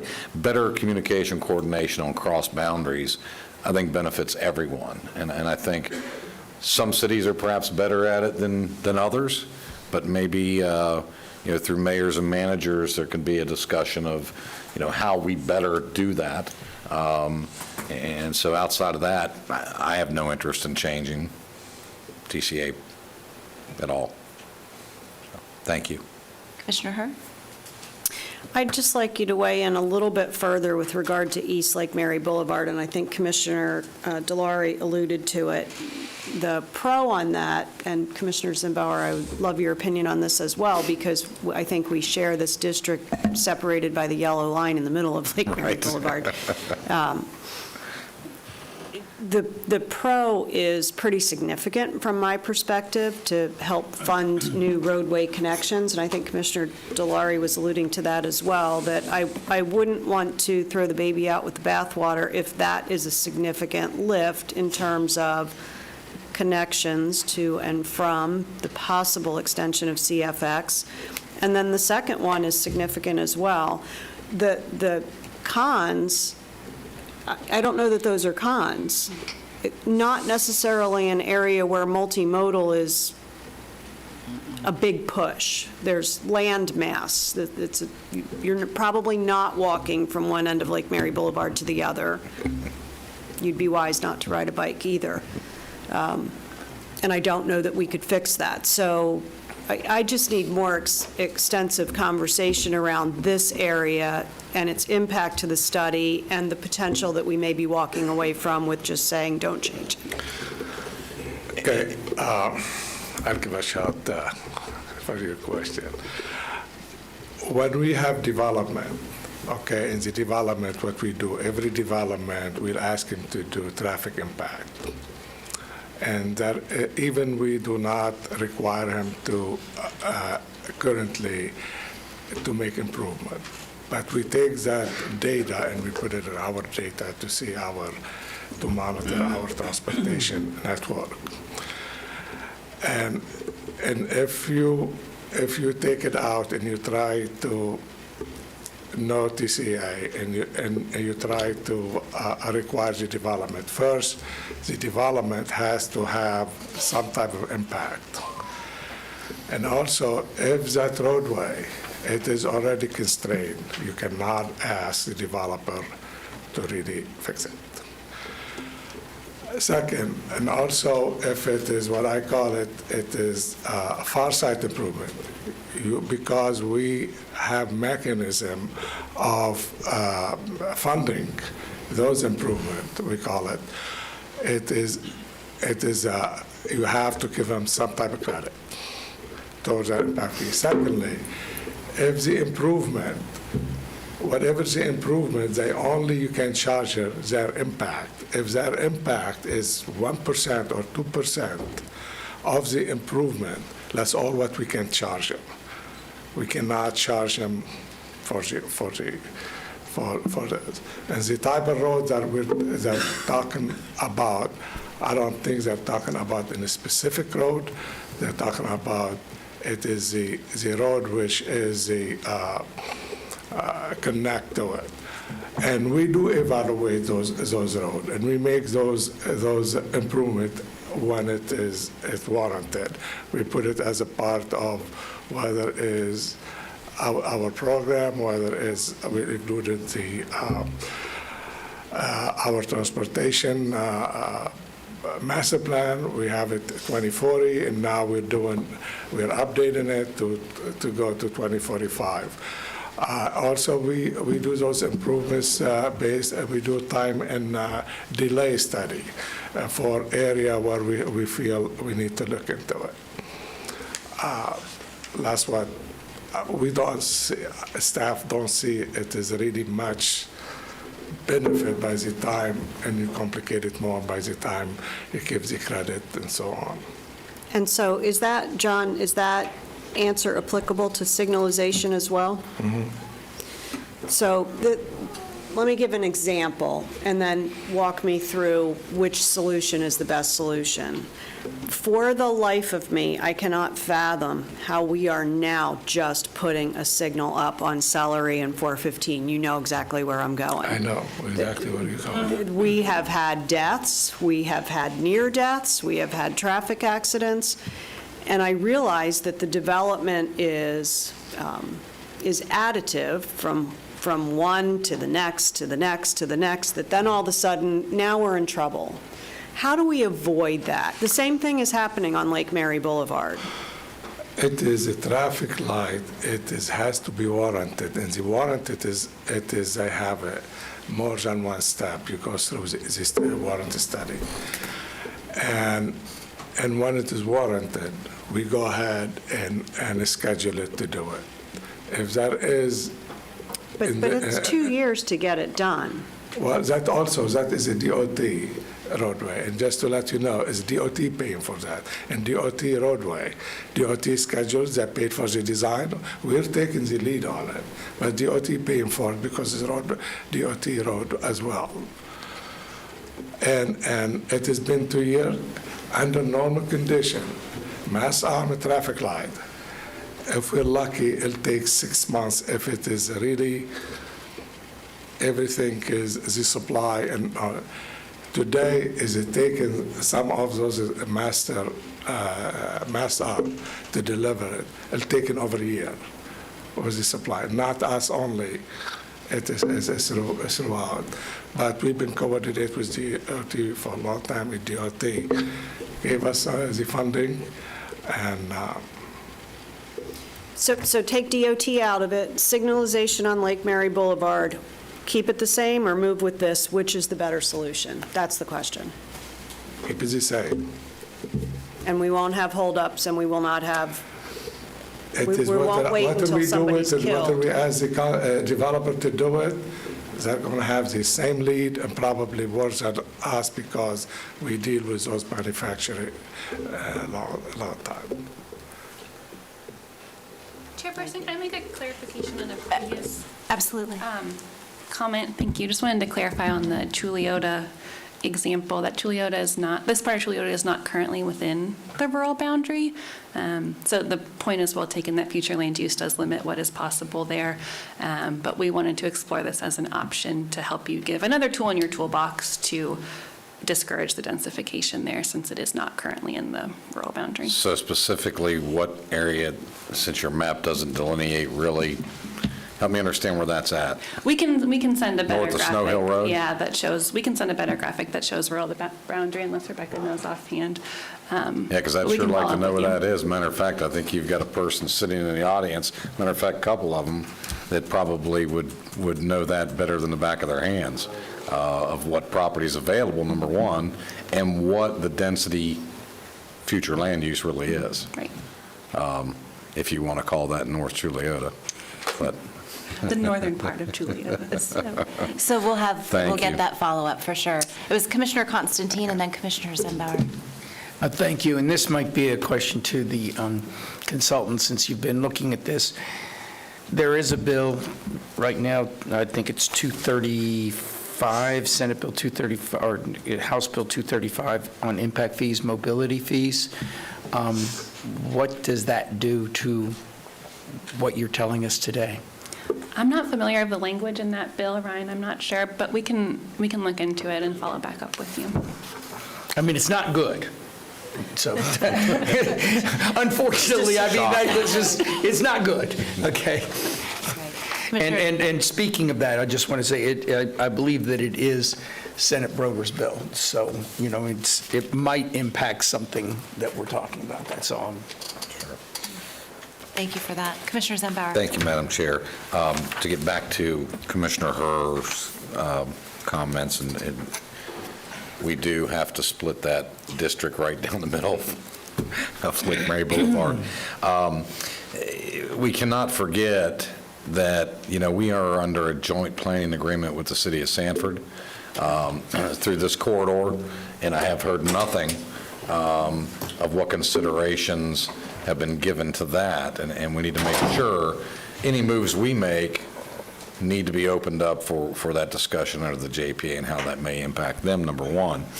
I also believe John, don't we have some intersection improvements for signalization that are coming in over the next 2 to 3 months along this corridor? Yes, we do. We do. One, I think, is on Lake Mary Boulevard, and other than the one Commissioner Herr said, those at least one. Yeah, we do have a lot also. We revamp, we changing also along 1792, work with DOT. There is that construction. We do have some on E. William. So we do have some of them upgrading the signals, some of them adding some signals. Right. And we already finished one on East Lake Mary, one as a part Lake Mary,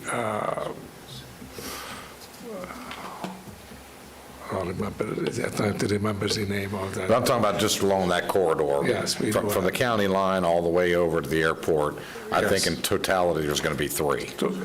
Total probably, yes. Yes, Because also the development, that put in one, 419, Commissioner Herr said that one. Another one, I think, is Beasley or somewhere. I think it's Brisson. Brisson. Exactly where it's at. Yeah, so it's 3. So I want to make sure that, you know, we include the city of Sanford if we're going to make any changes, which I don't necessarily think that's what staff's recommending, but well, I guess we'll have that discussion. And then secondarily, that's already been mentioned, to coordinate with CFX on what's ultimately going to possibly happen with the extension to the airport. Yes, and we are working with the CSX. And when these studies come out, and if it's decided that extension to be occurred. We do have a study we were doing on Lake Mary east of Ronald Reagan. We put it on hold a little bit because that area, it is 417, they added another lane to the tram, and that will impact Lake Mary. So we do have a study to see how we're going to improve that area. We put it a little bit on hold until we finish the 417, CSX 417, to make those type of studies to see what kind of improvement we're going to need. Great, thank you. Commissioner Delory. Thank you, Madam Chair.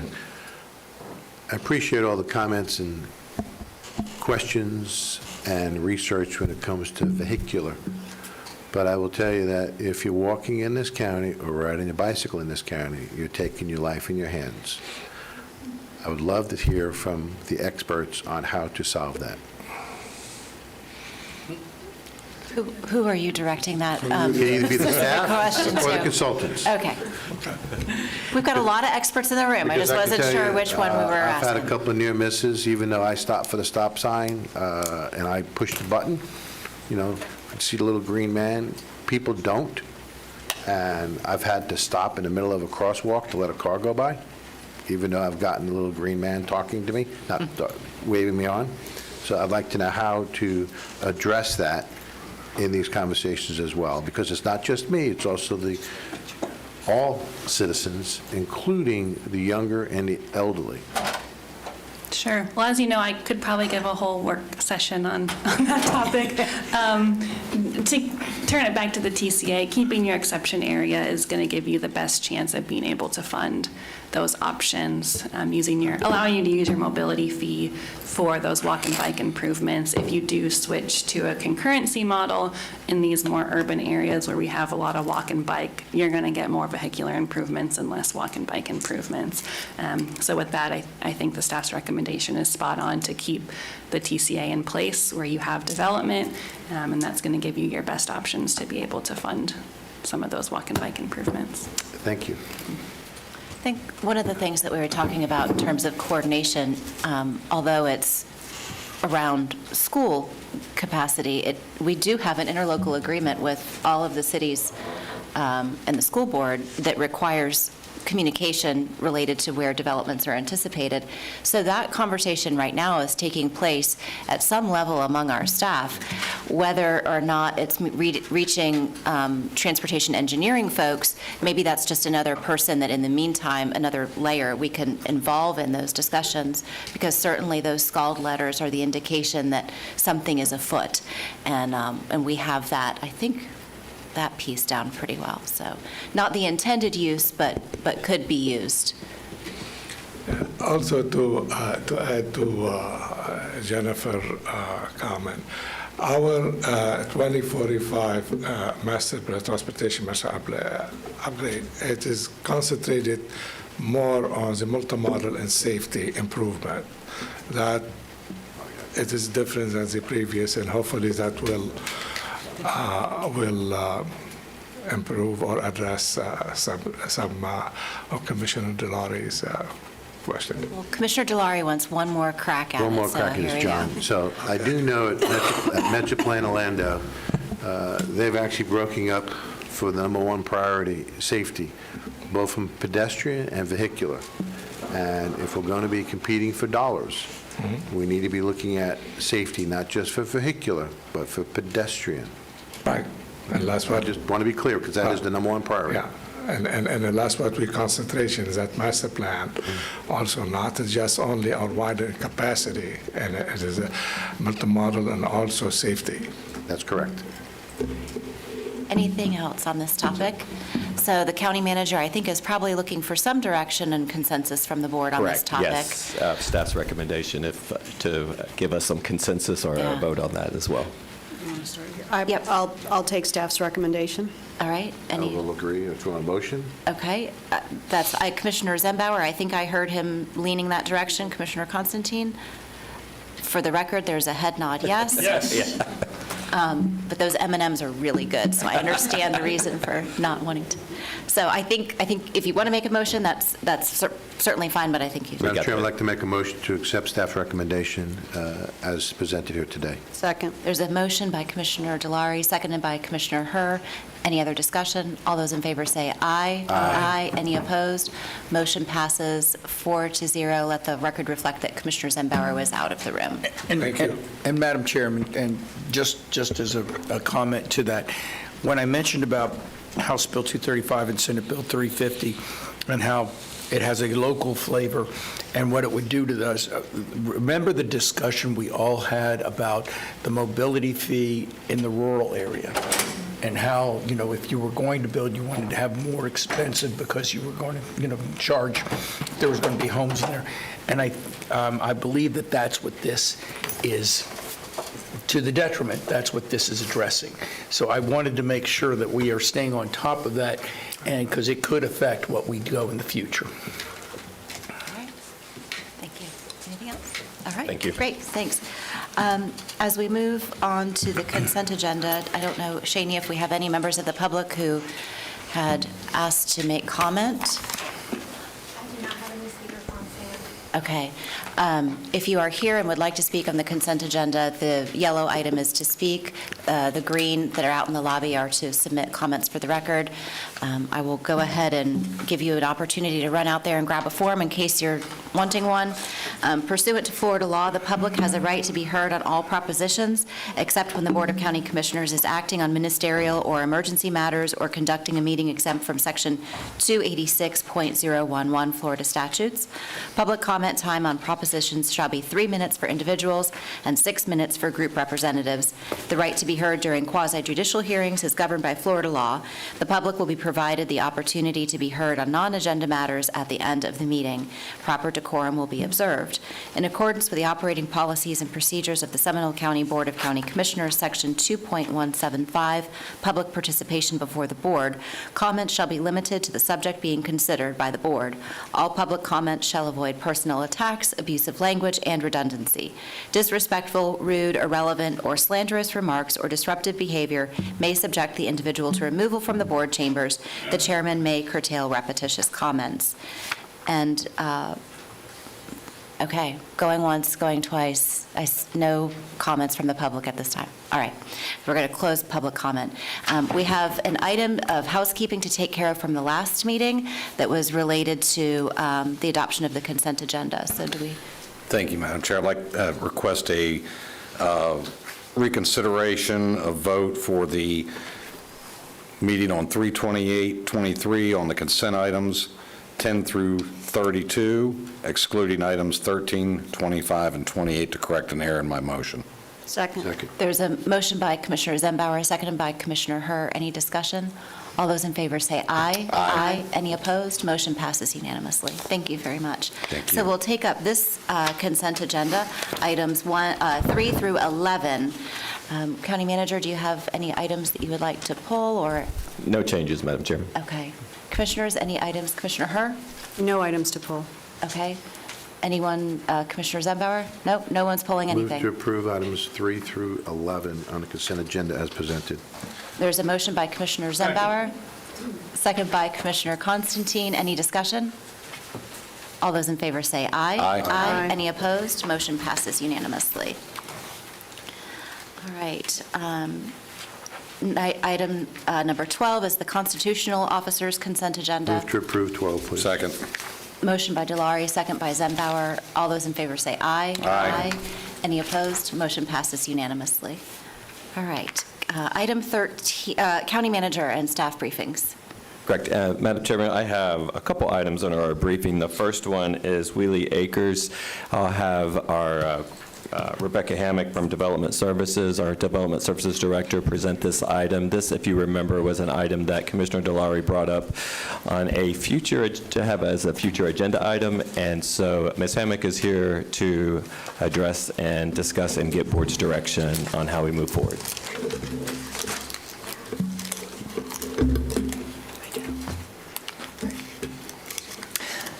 Good morning, Madam Chairman and Commissioners. For the record, Rebecca Hammock, Development Services Director.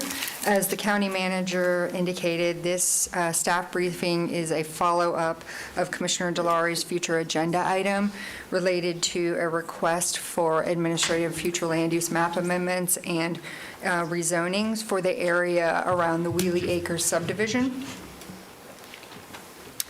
As a way of background, following the approval of the Avila Apartments in this area, there were some residents that were following the development of the apartments and approached the commissioner regarding consideration of changing the future land use of their properties administratively.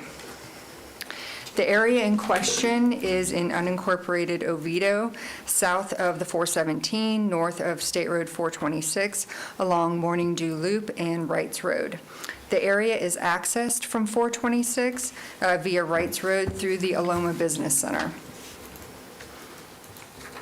The Wheelie Acres subdivision was platted in 1957 and is considered an antiquated subdivision per the Land Development Code. The lots were originally platted as 50-foot wide lots, but most of the homes that are built within the subdivision are built on a combination of those 50-foot lots. An antiquated subdivision is defined by the Land Development Code as a subdivision of land that was created prior to modern Land Development Code regulations adopted in 1970 and does not comply with current zoning and/or subdivision standards, typically in terms of lot size, road access, stormwater management, and utility service. The Wheelie Acres subdivision does not comply with the lot size of its current zoning of A1. However, the lots are vested per section 15.3 of the Land Development Code. However, there is a policy within the comprehensive plan that does require aggregation of lots if they are under common ownership. The petitions included in your agenda package include all but 3 property owners. 2 of the Wheelie Acres lots are 2 of the Wheelie Acre property owners and the parcel that's located on the very southwest corner of the Wheelie Acres subdivision. Those property owners have not indicated a desire to have their property administratively changed for their future land use or zoning. The 2 acreage parcels that are shown on the map, the 2 larger pieces, the 5-acre piece and the 2-acre piece, both those property owners have submitted petitions requesting the administrative future land use change and rezoning.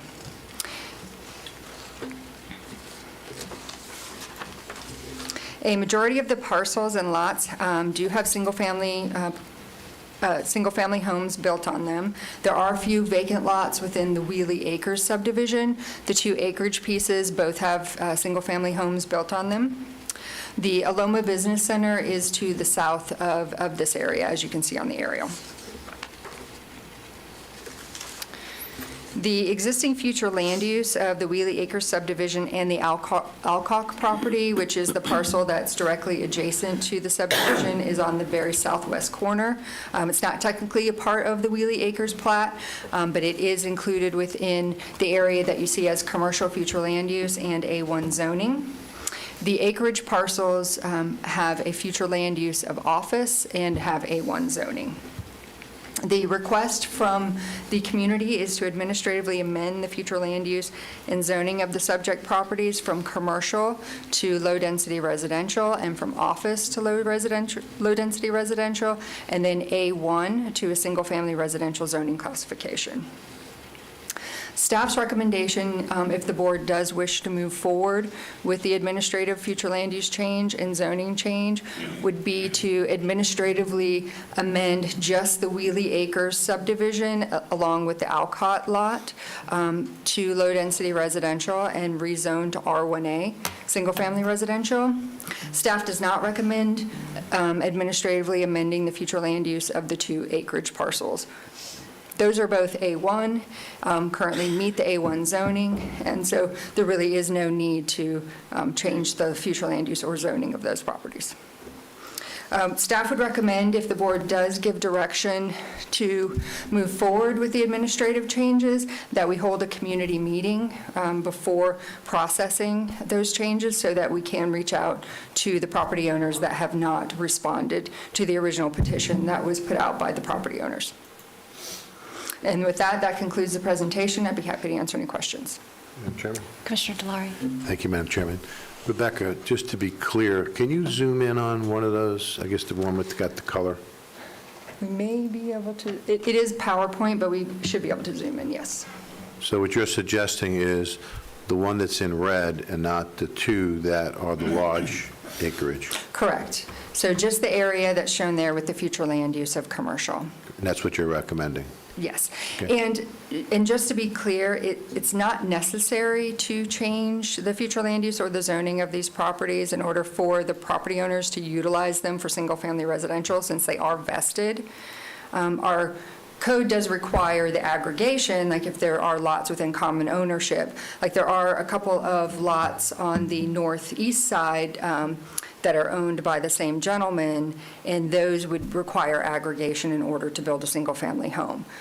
However, if it is rezoned to the R1A, there is the potential that additional lots could be created if they meet the R1A zoning.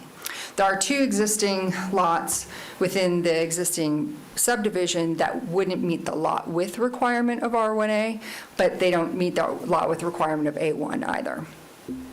Thank you, Rebecca. Sure. Madam Chairman, there's are we going to have public input at all? Are we going to have residents speak on this issue or not?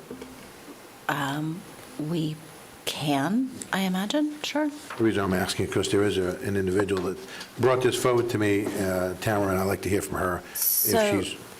So earlier, when I said if anybody has a comment, if you want to submit it, like there are these forms, one's yellow if you want to speak and green if you want it submitted for the record. We need to make sure if there's anyone here who wants to address the board, that they fill out that form, it's in the lobby, and provide it to the clerk up front. Thank you so much. Thank you, Madam Chair. Commissioners, I'm sorry. I mean, if she's willing to speak, I'd like to hear from her at some point, Madam Chair, but I think taking staff's recommendation and only dealing with the ones that is the color in the red, which is the weekly acres, I think that would be appropriate, but I'd love to hear from the other commissioners as well as from the resident that brought this forward. Sure. And for the record, all of that is in this agenda item. All of the communication from all of the property owners is here. So Commissioner Zembauer. I've looked at the aerial, and maybe the resident and property owner that's here is going to help us understand, and I understand how this happened.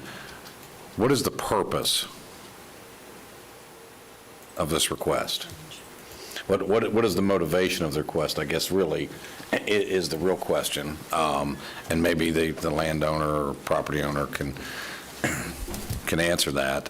I am a little concerned about the two property owners who have not responded.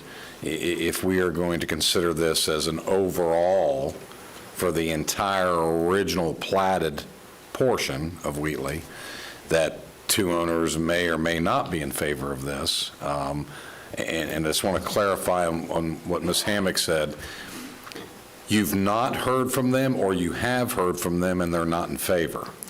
So there are 3 property owners that currently did not respond to the original petition that Tamara Dowling and her husband did when they approached the neighbors in the area about having the administrative land use change and rezone.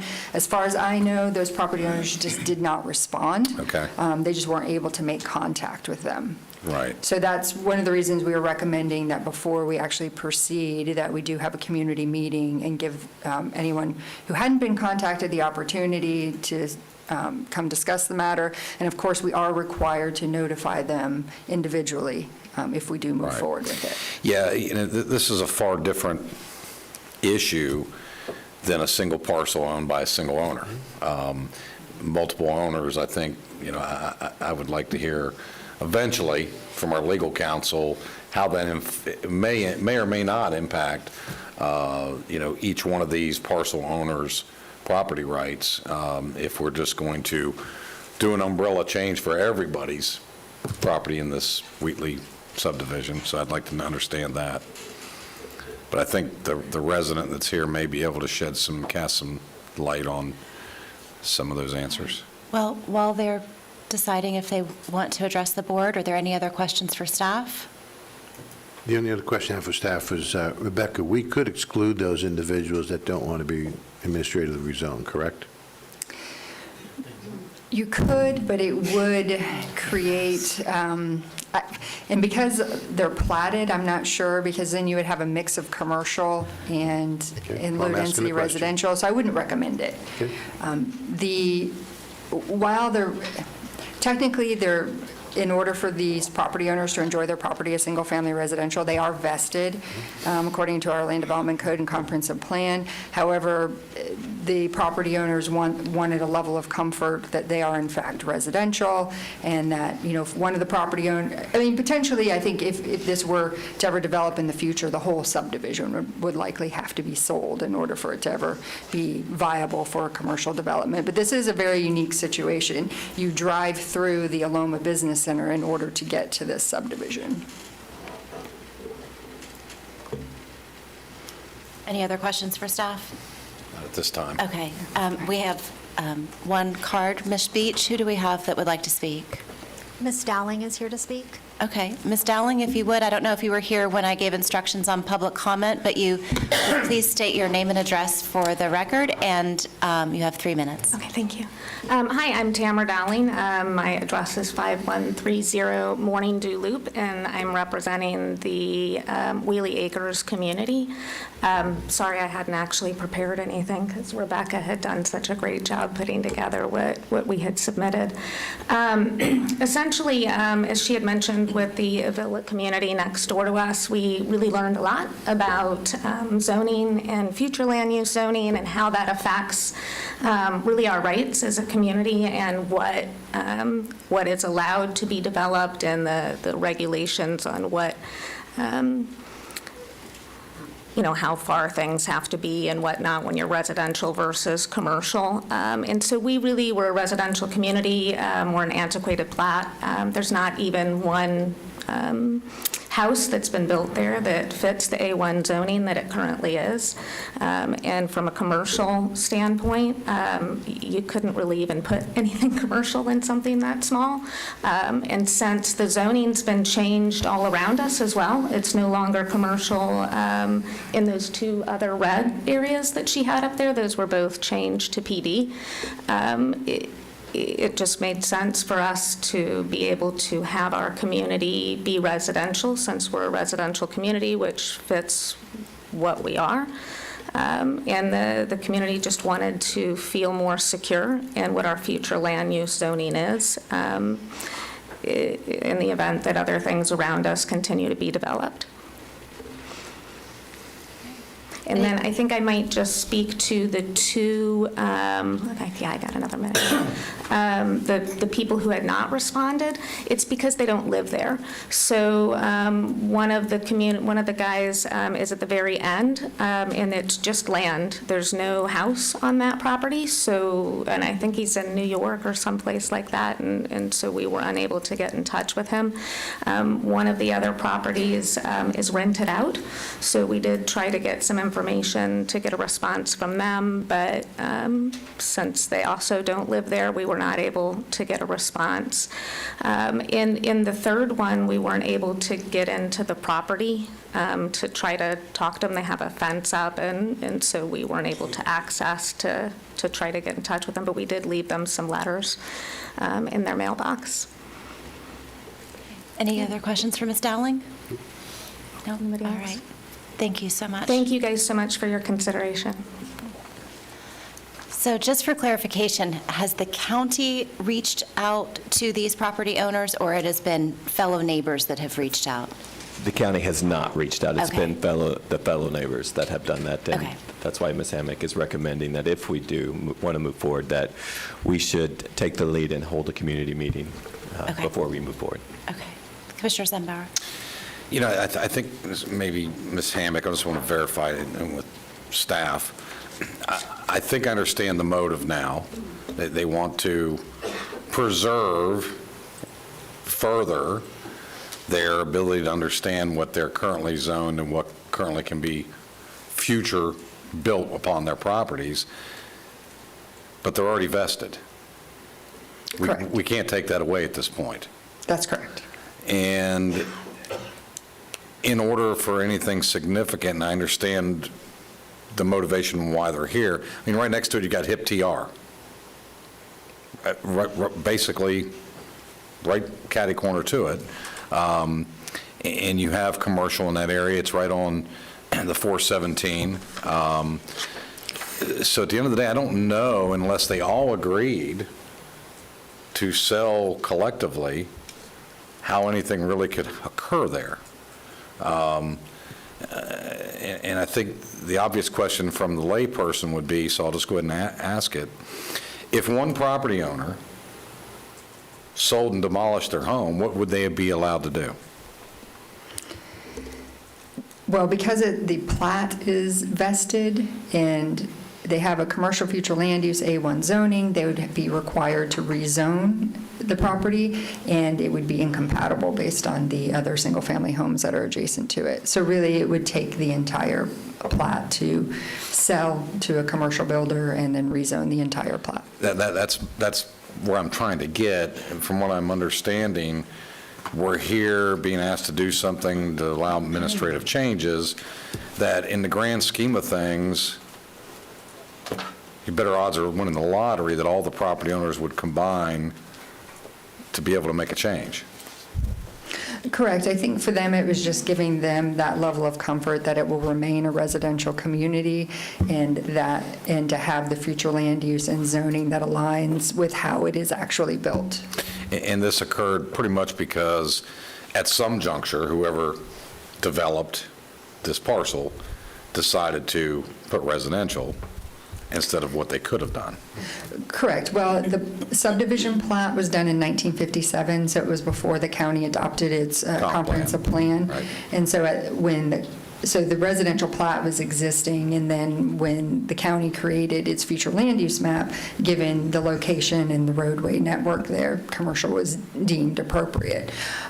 However, as Tamara alluded to, the property to the west is the Mystic Cove Apartments. There's also the St. Albans Church to the west, and then to the east are the Avila Apartments, which have a commercial future land use, Right. but they do have the multifamily, and then they have some commercial out parcels along 426. Right.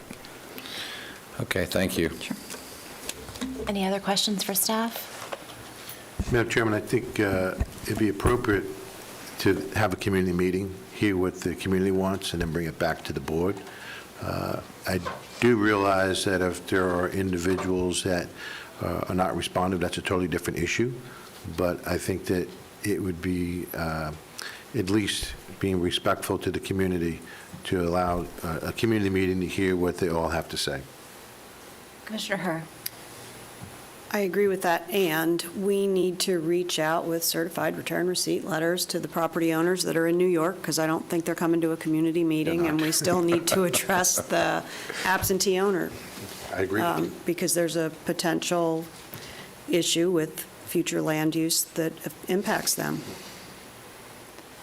And I grew up in a part of the country where you can get 100% of the property owners to align. It just depends on the price. Oh, yeah. No, understood. Any input from the county manager or county attorney? Just a couple items. Yes, we definitely, Commissioner Herr can do that, as well as, any type of land use change that we would do would require us notifying them, anyway as well. We just wanted to take this extra step, as Commissioner DeLaury has indicated, to be proactive and reach out to the community. So we will definitely do that for the community meeting as well. And just for clarification, we're not communicating that we are moving forward with a change. We are communicating that this has been brought to our attention. Correct. And in the process of gathering information, we're having this community meeting. Okay. And to follow back up with the board. Okay. And Commissioners, I think at this point, it would be advantageous for this board to remain neutral. Yep. And to hear what the community has to say, so that we can understand what their issues are and potentially understand which way they would want their property to be, including the three that we spoke about. If it's a way to get a hold of them, I think a certified letter would be appropriate. Any input from the county attorney's office?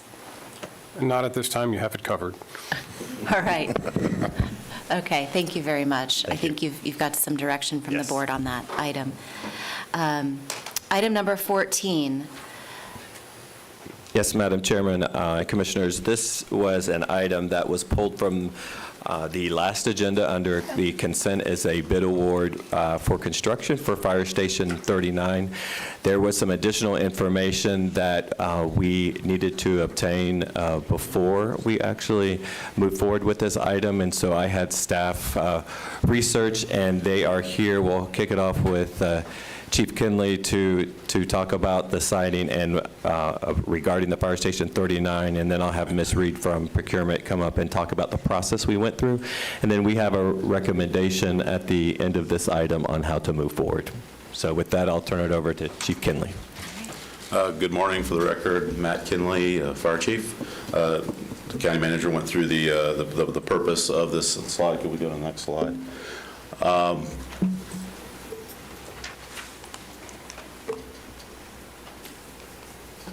And real quick, I'd like to Chief, take 30 seconds. Chief, Just real quick, just before we kick it off, could you tell them some good news? Yeah, Okay. I'd just like to take 30 seconds to give you a little bit of good news, though it's not official. Last week, the last 2 days last week, the accreditation team came in from CAS to do our on-site visit. They spent a couple days here.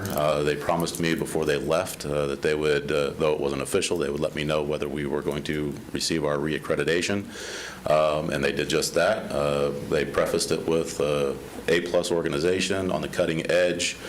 We are definitely at the forefront of emergency medical services within the country, and we will be receiving our reaccreditation for CAS. That's our 4th one. That's great. Congratulations. Good work. So on to Station 39. As the county manager said, this was pulled from the March 28th agenda so that we could provide some more information. I will go through some of the background of how we arrived at needing Station 39 and the location. Diane Reed will cover the procurement process, and at the end we'll be providing a recommendation and looking for direction from the board.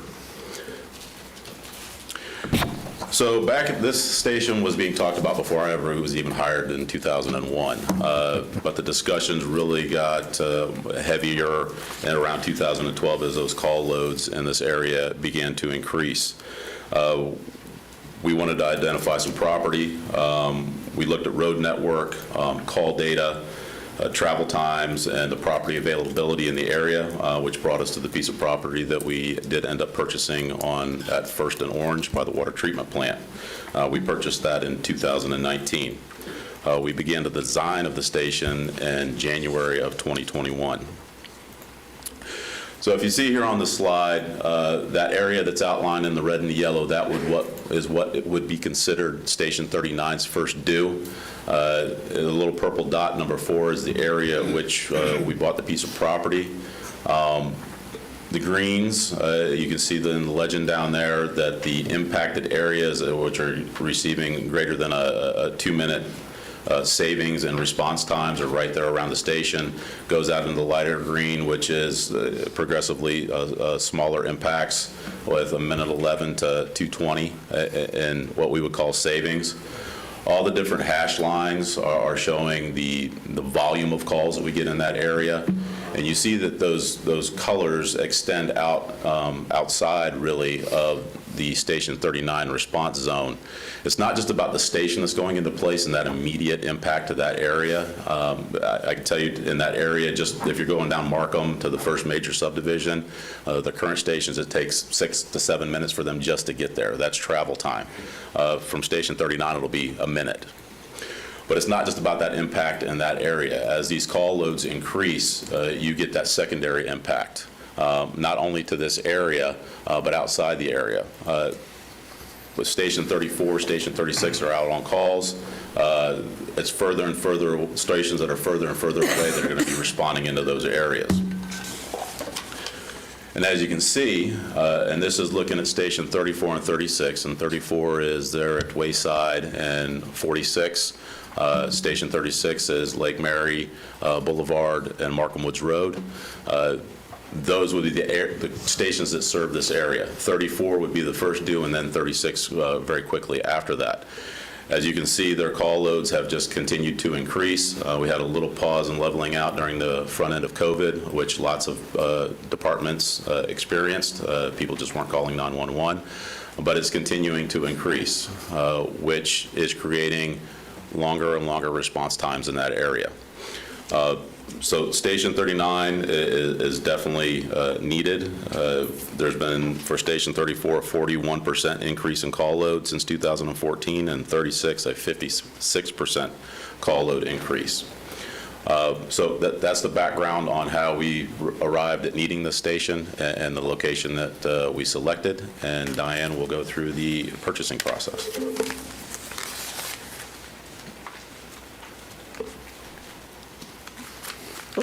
Sorry.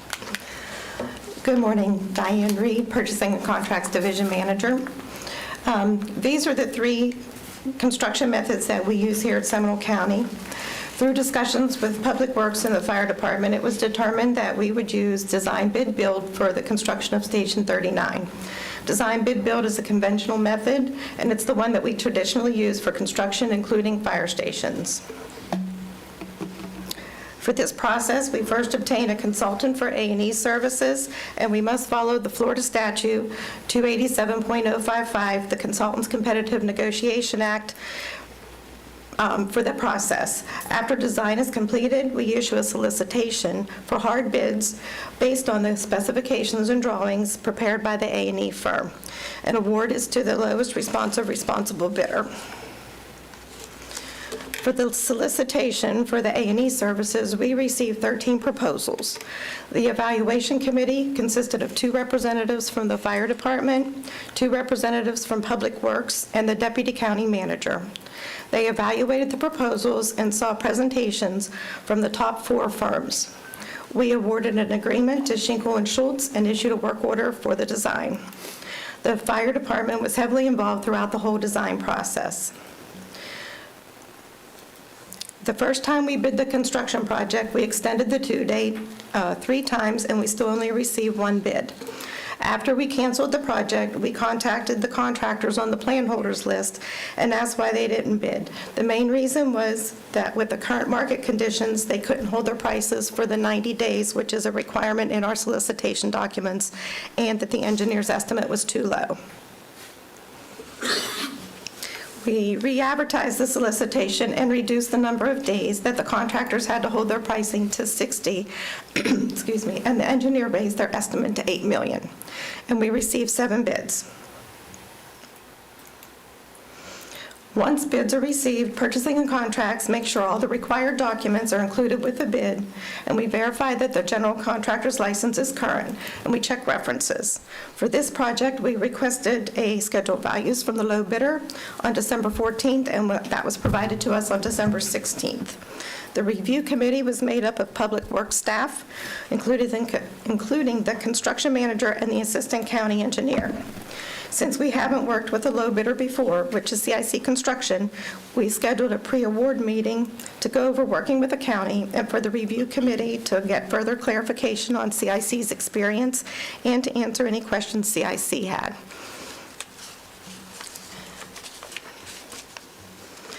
Staff's recommendation remains the same, requesting award to the lowest responsible bidder, CIC Construction Group USA LLC, and to approve and authorize the chairman to execute budget amendment request number 23-035. And Madam Chairman, and thank you, Ms. Reed. And the only other thing that I would add to this, of course, when I say what I'm on week 6 or 7 here, and I know that we've had not a great track record on construction of fire stations that I have been briefed on. And so what I am going to do is bring back to the board an oversight company to actually, if you were to move forward and award this bid, I'm going to bringing back a company to overlook this as well, so that we can be doubly sure that, that if something goes off track, that we're made aware of immediately. I'm also going to put extra resources in from our staff side to actually be looking at this project as well, more than that, how we usually do it. So just to add that, but that will be, if you do decide to move forward with this, that will be coming back. Great, that's good additional information. Commissioner Zembauer? I do have a couple questions. This is a max bid? Yes. Max Hard bid? bid. So the bid that we've taken for the lowest bidder is what we're going to pay? Yes. Unless we have changes. Okay, so there should be no change orders at all unless initiated from our side. Is that fair? That is fair at this time unless there's There should be unforeseen nothing- conditions. No future additional costs unless we say we want fuzzy dice hanging over the door at the fire station or whatever that is. Correct. Okay, I just wanted to make sure of that. Thank you very much. You're welcome. Commissioner Delory? Thank you, Madam Chair. No dice, Chief. Fuzzy dice, yeah.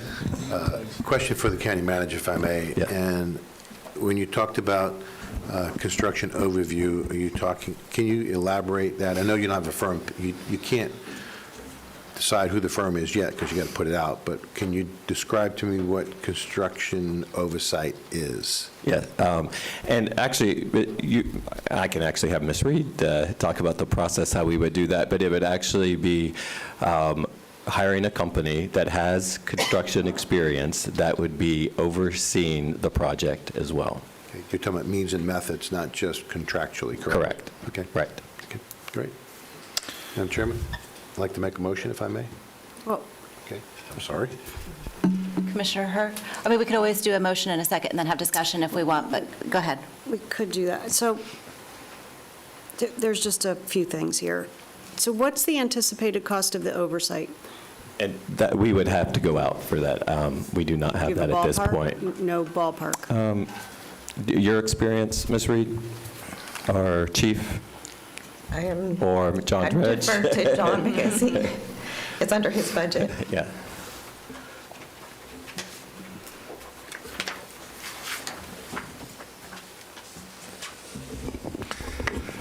For the record, John Dredge, Public Works Director, County Engineer. If we're going to have a full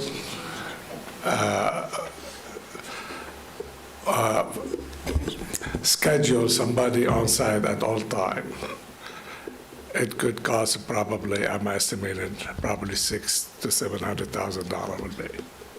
If you're going to have a full, because it's 14 months duration. Currently, what we have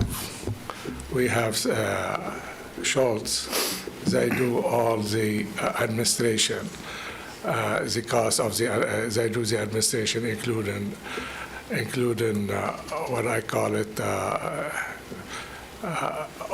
schedule. They do weekly schedules, they coordinate with the contractor. Also, they have a site visit and so on.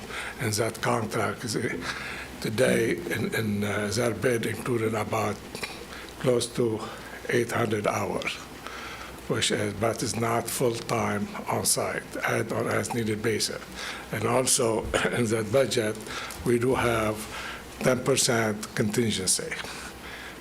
I'm not expecting to use that 10%, it's a change order. But we will have some money if we need to increase that administration work or oversight or whatever you want to call it. But it is overall about close to 10%, maybe 8%, if you want to have a full-time consultant on site to do. And sometime a project like that, you may not need it. And because we do have also from engineering, we do have a project manager. It is Nick Pro.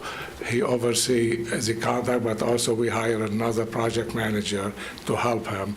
It is with experience of construction, as horizontal and vertical experience in construction. We have it on staff.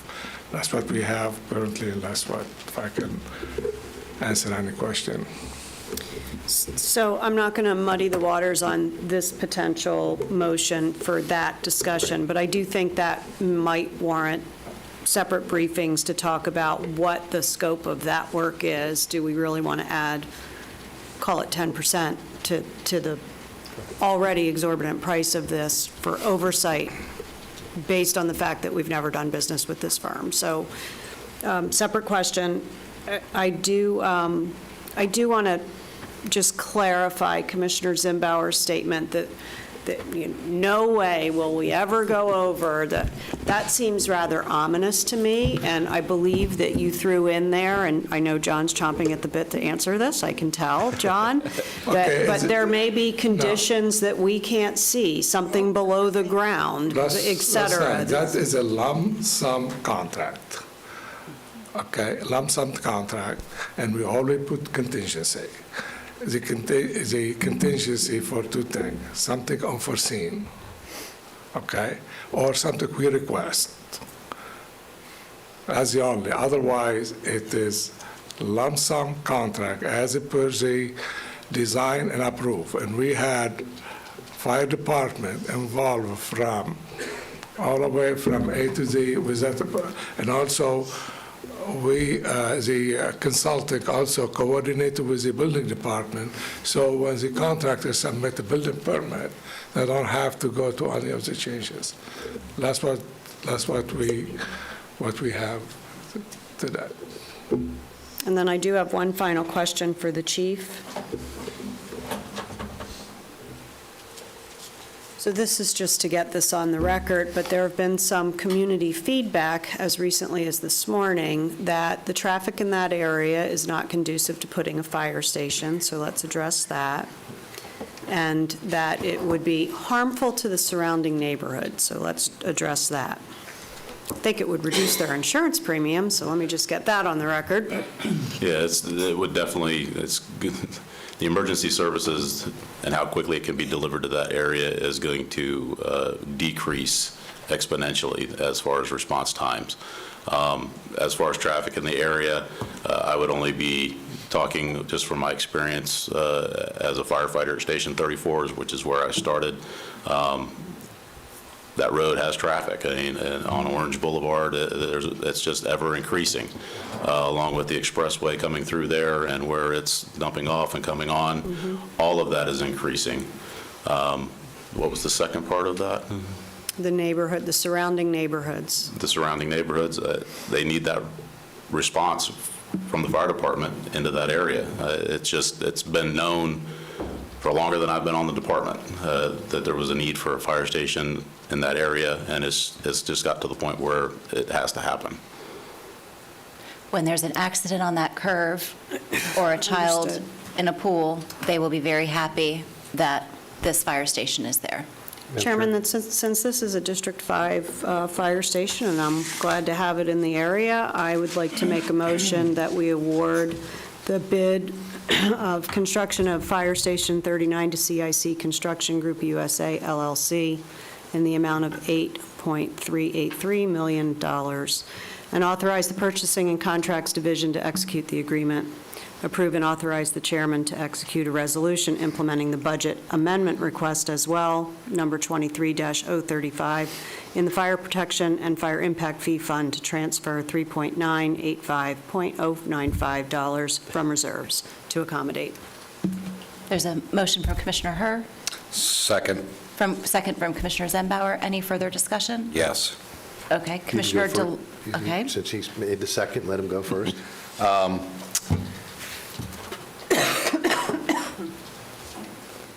If you all would be so kind, as this project were to move forward, I would like to know every change order that is being performed and the basis for why it's being performed. I am going to support this, but I will continue to tell you, I continue to have a problem. We started this process back in 2020. Here we are in 2023.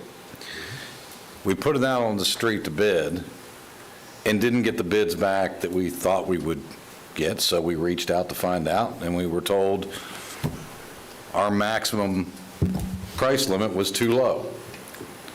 is what I heard. Is that correct? And the 60 days. Right. They could not hold their pricing. Yeah, that was the main reason, that they couldn't hold with the market fluctuations right now, the volatility, that they couldn't hold their pricing for 90 days from the time they submitted their bids to the time that the agreement was awarded. And were there not some that didn't even bother to bid because they couldn't meet the price scheduling at the time? The A&E firm actually gave us names of 5 contractors. We made sure that they received notification that the bid was out on the street, and only one of those actually bid on the project. Right. So my point being is, if we're going to be good stewards of the taxpayers' dollars, we've got to find a more efficient way to do this, number one. Number two, those change orders typically do not come back to the public realm. So we're sitting here telling the public that we're building a fire station for a max bid of X. If a change order comes back, a year into this project for 1.2, 1.3, 800, 900,000, we're not going to sit here and have a hearing about it. We're going to do a budget amendment transfer, and it's done. Again, I'm going to support this, but I think we've got to find a more efficient way to get these projects on the street. And I say no disrespect to Mr. Dredge or any of our individuals that are in the engineering department or procurement. But quite frankly, you all don't operate on the daily basis of building things and what's going on in the marketplace. And Shingle and Schultz, I understand we hire these people to do consulting and so forth. I don't know where it's all gone wrong, but that really has got to be looked at. So and I'm not saying there's a problem with them. I'm just saying, on the surface, for us to react from the time we started talking about this when Commissioner Lockhart and I first came on this board back in 2018. Here we are in 2023. Now, I understand there's a lot of things that have to happen, but we're not truly being transparent to the public if we're not going to have this discussion about what the station really costs at the end of the day. Okay, so if I could, can we put a pin in that part of that conversation and come back to that maybe during district reports or during the county manager's report? Because I think that's a worthy conversation. Sure. But I don't want to... Or at a future date, it's fine with me as well. Yeah, okay, that'd be great. Commissioner Delary? Thank you. Yeah. 2 questions, if I may, Madam Yes. Chairman. One is, it's for John Dredge. I'm sorry, Diana. John, the price tag that we're talking about does not include the additional access onto International, correct? That's correct. That is a different project. That'd be brought back to us at a later date. Yes. Okay, I just want to make sure that we're clear, because that's going Yes, to sir. drive up the cost. No, that is not. I understand that, but we need to be transparent here. And then the other thing is that with the motion that was made in the second, that is also allude to the fact that the county manager will be bringing back the potential of another bid to look at full construction administration. I believe that the number that John Dredge gave us is a little high. I don't think you need a full-service person, superintendent on the site at all times. But with our track record, the way we built 2 fire stations, and this firm having not done a public safety building before, I think it would be advantageous for us to have an additional firm, as was alluded to by the county manager. Whoever that would be, I don't know. But I don't think someone needs to be there full-time, but there is a percentage of time the person needs to be there, because means and methods will be important, not just to interpret what the plan says as what the consultants are talking about, but to actually do means and method, you need someone with construction experience that has done this before. And I just want to make sure that that's included, not included, but anticipated to bring back to us at a later date. So it is not included in the motion. I thought the earlier discussion was rather clear that it is anticipated that it would come back at a later date And that's fine. with the Because I've been background. up here before where it wasn't in the motion and no one brought about it, and so we're not bringing it back. So I just wanted to be perfectly clear. But the fact that the county manager will be bringing back something back to us at a later date, I have no problem supporting this to make sure that we're doing what's right. And with the traffic in the area, once that additional access is built, it will alleviate a lot of, not all of it, but a percentage of that traffic of that fire station getting to the, at least the international side. Correct, John? Okay, just to make it clear, the connection to international. The plan is only for the fire station. That's correct. I know. It is will be gated somewhere, so will not have direct traffic from Orange Boulevard. And John, the reason why I said traffic station access, I didn't say a road. Okay. I just want to make sure. Thank you, Madam Chairman. Sure. There's a motion and a second. All those in favor say aye. Aye. Any opposed? Motion passes unanimously. Just as a follow-up, is there a time frame? Yeah, thank you. I was going to just follow up on that, for that discussion. So as we start developing that scope, we'll start setting up meetings with each of your offices to talk through that scope with you.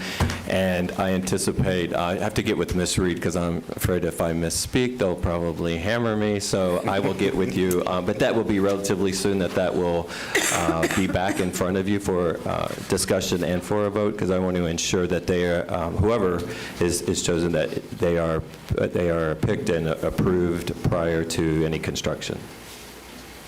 Commissioner Constantine?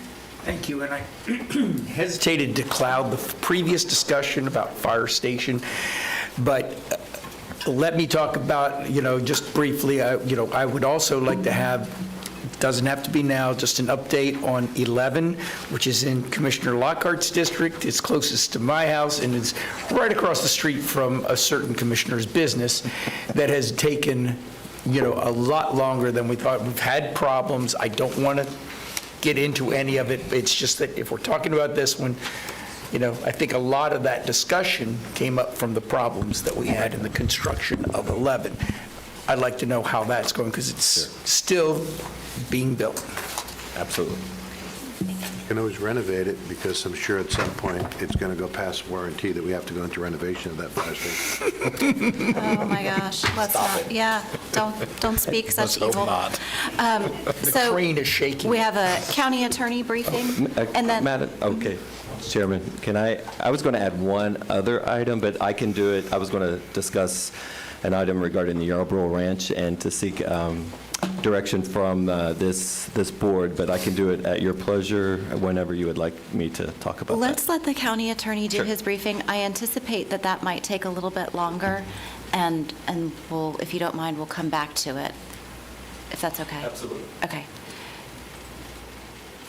Okay, thank you, Madam Chair.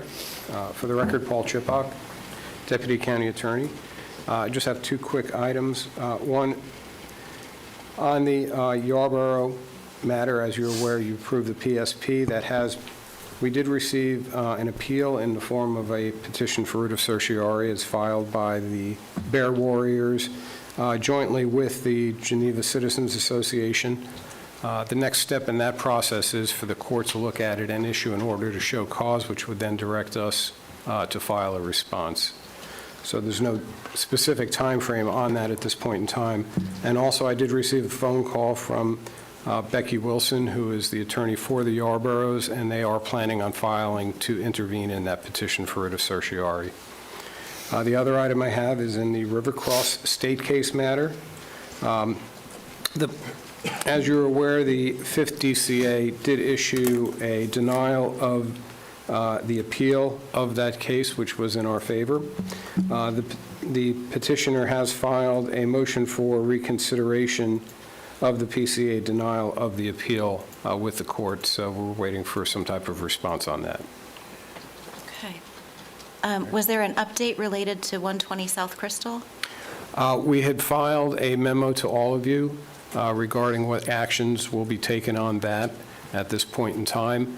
The nature of 120 Crystal is more appropriate to be handled administratively as opposed to in the nature of this board, taking up this board's time on a continual basis. Because again, it is in the code enforcement matter, and now it's being treated more,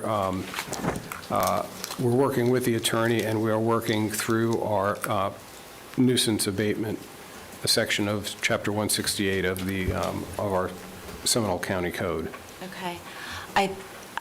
The board had given direction to have that brought back to us at this meeting for an update, and so I just want to make sure that I don't want to set a precedent where we ask for there to be follow-up and then and then it doesn't occur with the thinking that we'll just handle it administratively. I think the board needs to have the actual responsive reply on Right. that. There So, was a comprehensive memo that was forwarded to all of you yesterday. at 4 PM, so I'm not sure if everyone had the opportunity to read it. Did everyone get the memo, and did you have the opportunity to read it? The memo, I've not read it. I've received the memo but have not read it. It was my understanding, one of the other county attorneys, Mr. Esmeralda, was going to give us an update during this after meeting with Properties Council and visiting the site was what my understanding was going to happen. Okay. All right. Yes, If the county attorney would like to have an update from your staff, I'm happy to have that. Okay, at this point in time, I'll turn it over to Desmond Morrell. Okay. Yes, good afternoon, Commissioners. Desmond Morrell, Senior Assistant County Attorney.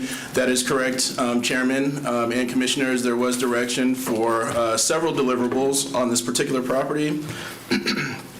As of yesterday, we did have an opportunity to conduct a comprehensive site visit.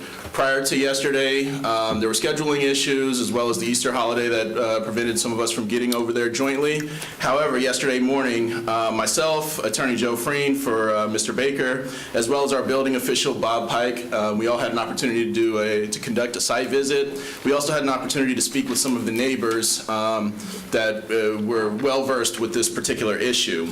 The reason the memo came to you all a little bit later yesterday is because we were also waiting on some records from the Sheriff's Council. I've been in constant communication with General Counsel Mary Ann Klein from the Sheriff's Office. I've been in contact with Sergeant Hawkins, and they were, both of them were very willing and forthright with indicating their willingness to participate, their willingness to be here. However, they did express some concerns with continuing to put facts on the record or any items that could subsequently come up should this item go towards litigation. Now, in our previous discussions, we described one potential avenue, which would be foreclosure.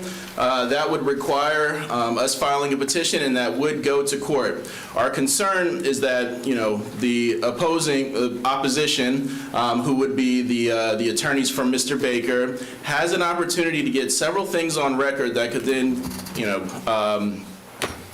not work in our best interest. So because of that, we've consulted, myself, Paul, Sheriff's Council, we've all consulted, and we thought it would be best if we were had the opportunity to resolve some of this administratively, with the idea that if this could not be resolved and it would go towards foreclosure, as you all have expressed that you would be open towards, we want to make sure that we're preserving any of our records. We want to ensure that we don't have any statements that are on the record that could muddy our attempts or make the process that much more difficult. Chair, I do want to also indicate that Sergeant Hawkins was extremely involved in this matter. He had constant communication with me, and both him and his counsel were concerned that it may appear disrespectful or that there may be some appearance that they are not following the directives of you all. I want to make it abundantly clear that I've had the conversation with them, and that our position was that if we could simply get it out of the realm of the public forum for the reasons that I previously mentioned, we still want their assistance, and we understand that it would ultimately be at the will of the board as to how we proceed moving forward. I think with that in mind, I'm happy to answer any additional questions. I just want to caution you all that we kind of, you know, we don't want to get into too much discussion about that particular case. Any questions? Madam Chair, I'd just like to clarify one thing. Our intent is to handle it administratively, and by that, we have processes in place through Chapter 53 Code Enforcement and Chapter 168 Nuisance Abatement. That is the proper place for this to filter through, and there is full transparency, due process, and public hearings involved in both of those processes, and that is the proper place for this case to be placed through. Bringing it to this board and having open discussion on what should we do with it really is an ad hoc procedure which circumvents our established procedures, and that's what we are trying to avoid. Yeah, and let me just be clear, I was not suggesting that we not follow the proper procedure, but that when this board gives a direction for information to be brought back, we expect that to happen. And certainly as a part of that update, we can be provided that information. But since this was brought here publicly and open publicly, we need to close it publicly so that we know that what we asked for was what happened. So Commissioner Herr, and then I thought I saw maybe Commissioner Zembauer's hand. No. I think I concur with the county attorney's mutual suggestion of how it be handled, and happy to move down that path. What I would ask in return is that we have your assurances that none of this slows down at our hands. The neighbors have been through enough. Absolutely. All right. Any other questions on this or any other matter for the county attorney? I was just going to add the same exact, thank you. Speed up All the right. process. All right. Thank you. I appreciate the update. Appreciate that very much. Thank you, Commissioners. Yep. Thank you. Thank you. Back to the county manager. Thank you. And let me preface this conversation that we're going to have about the Yarborough Ranch, is that usually when a subject like this comes up, this would be agenda on an agenda, and I would have a full presentation so that you all can get all the information and the options so you can make the best decision so possible. But some circumstances have happened within the last week that was brought to my attention late last week that I thought it was very prudent to bring it up to this board, as well as some feedback and direction. And I have a recommendation how maybe we can move forward as well and just get the feedback from the board. So my first board meeting was February the 28th, and at that meeting, as you all remember, there was the appeal hearing for the Yarborough Ranch. At the end of that discussion, there was consensus amongst the board that if it was desired to put the property into public hands, that you tasked myself and our staff to look at what options there were out there, funding options. Immediately following that, a couple weeks after that, we had a few of us, the chairman, Commissioner Constantine, Tricia Johnson, our deputy county manager, and I went up to Tallahassee, actually for FACT legislative days. During that time, we were able to meet with legislators and we actually added this to our agenda as when we were up there, and got very much support for the Yarborough Ranch being in public hands if so desired that we wanted to move forward. In fact, Chairman Lockhart actually had, at one of her meetings, she met Conservation Florida Executive Director Tracy Dean, who was able to give her some information that we thought it was prudent to give back to the family so they understood all their options regarding the property. We made our ways around the Capitol as well, and it was determined between conservation, with consultation with Conservation Florida, that the Florida Forever program would be the appropriate venue for us to move forward with if it was to be in the public hands.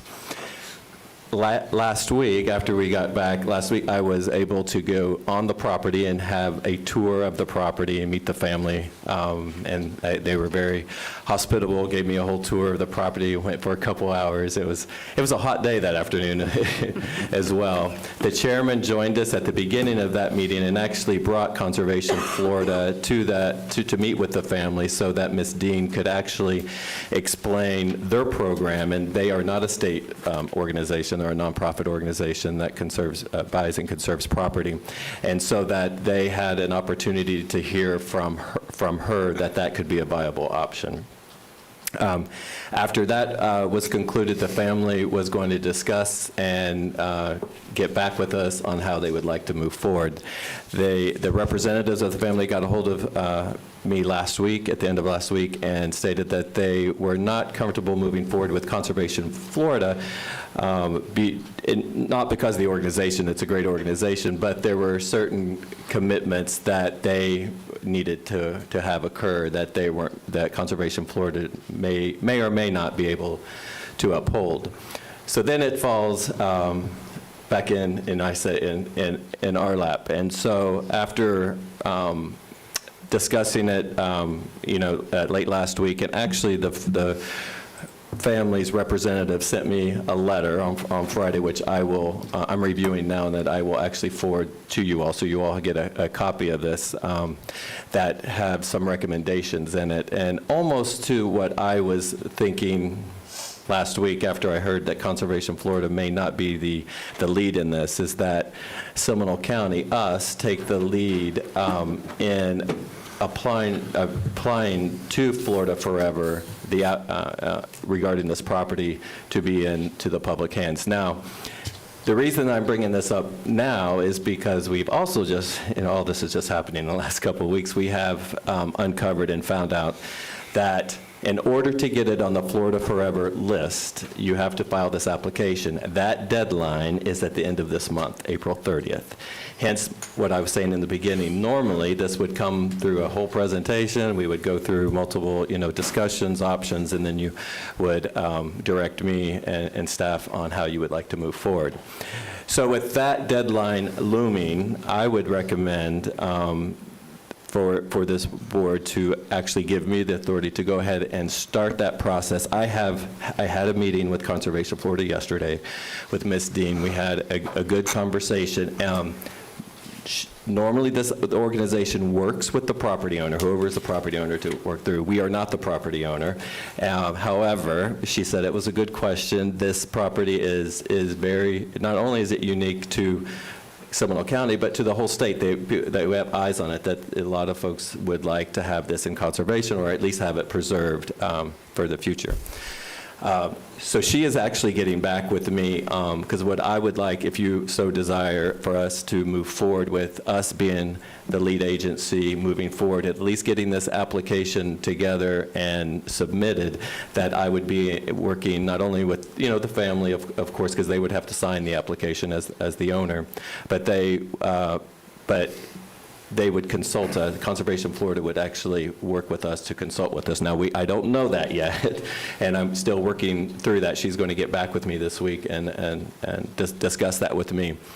But also, in the meantime, there's other, I've went through this process before, I always say, in my past life, and so there's other consultants or other folks out there that actually can help us as well. But Conservation Florida does know, they do this all the time, and they know the process, and they even told us that normally Conservation Florida, this process usually takes a couple years to go through, and this to fast track this in a year is going to be it's going to be tough.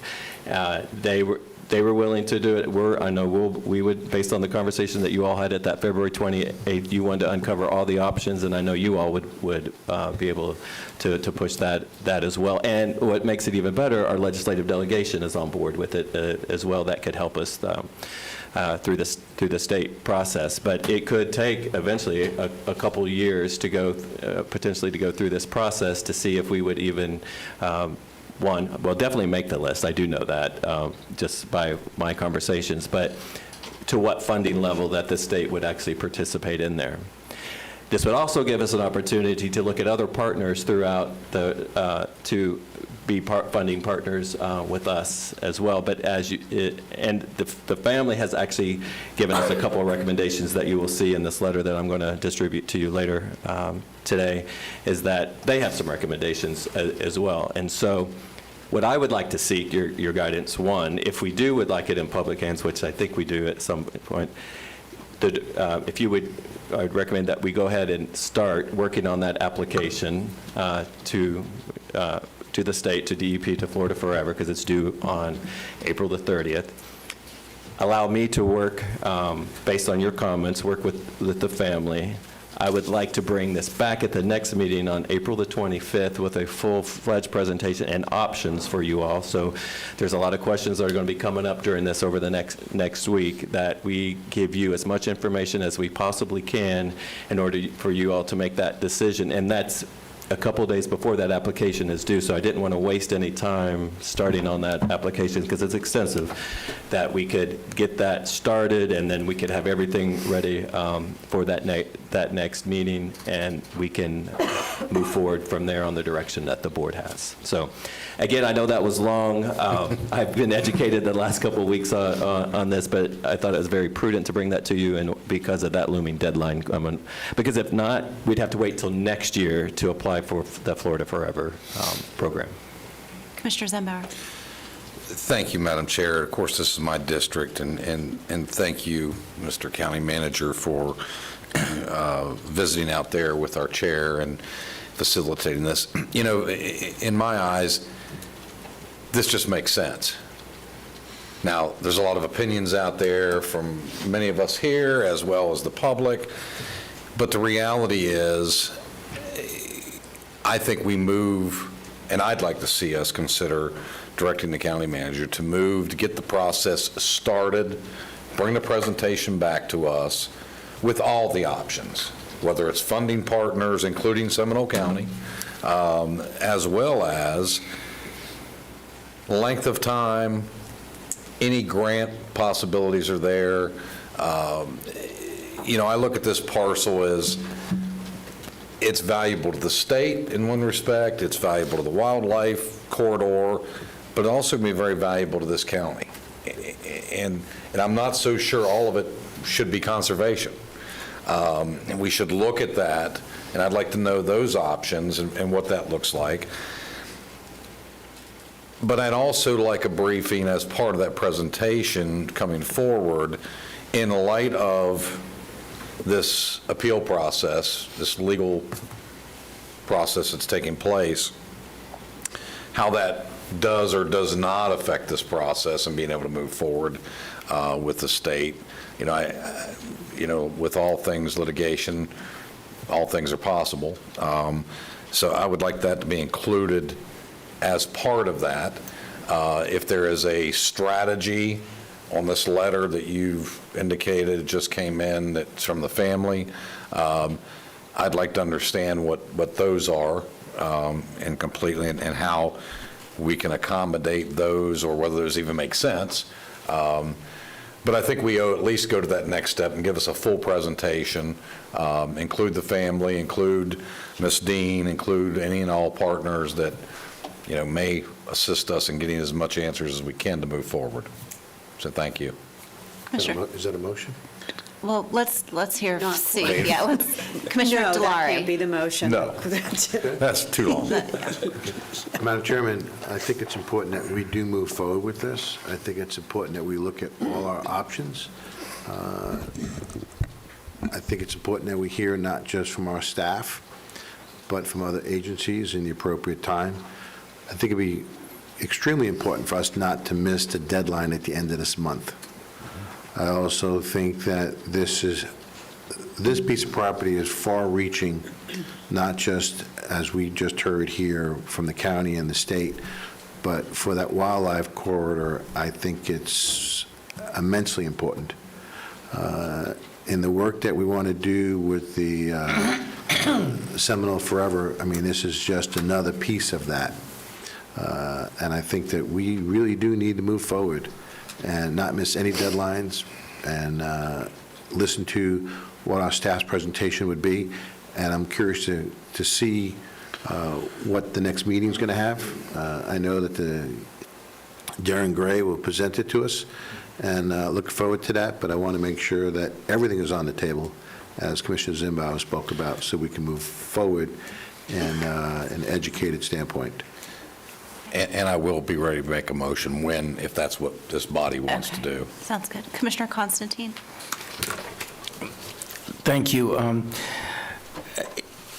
Obviously, I've been supportive of the idea that the county manager just illuminated us the information that he's been able to receive and find out about.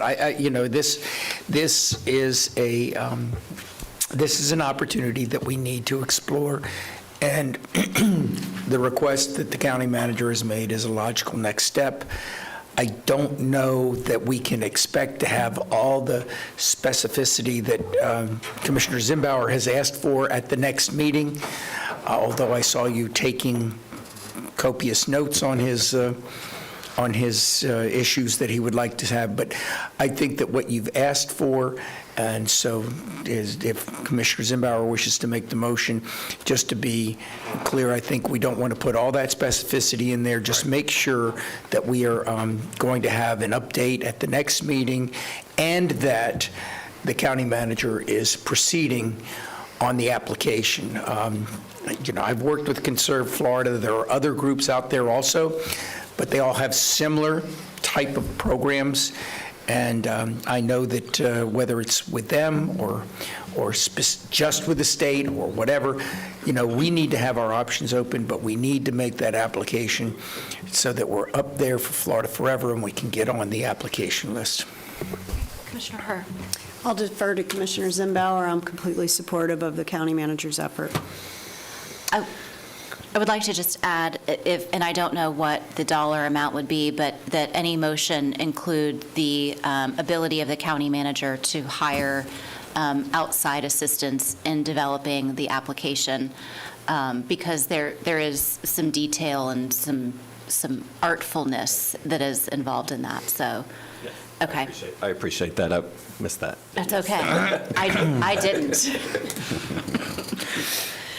So I am ready to move forward with a motion, and I think I've got all these covered, although I can't believe I missed 25 on last meeting, but we get to talking. Anyway, I'll move a motion to have the county manager gather for presentation purposes, bring back to this body at the next meeting, the following information: funding options, a timeline, as well as partners that we possibly could leverage in this process, as well as hiring a consultant to move through this process to assist us and our staff in how we navigate any of the partnerships we may have with the states, the feds, St. John's Water Management, or anybody else. Second.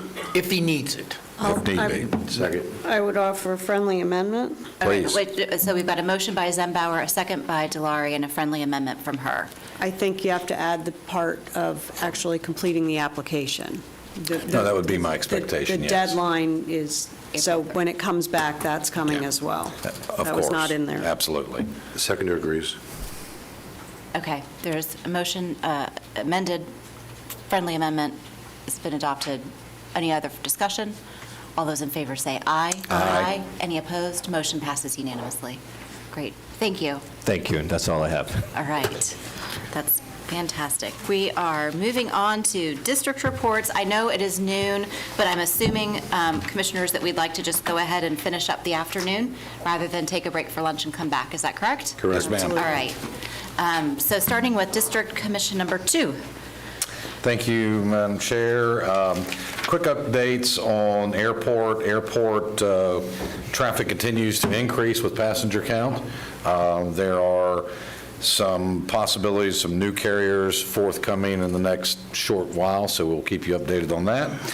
Also, we were at, many of us were at Good Morning Seminole, and we learned from Congressman Corey Mills that he's been successful in securing $5 million of funding for the Sanford Orlando International Airport for infrastructure needs, which will be a huge benefit for helping develop that the free and foreign trade zone and future development of the airport, which is going to be great.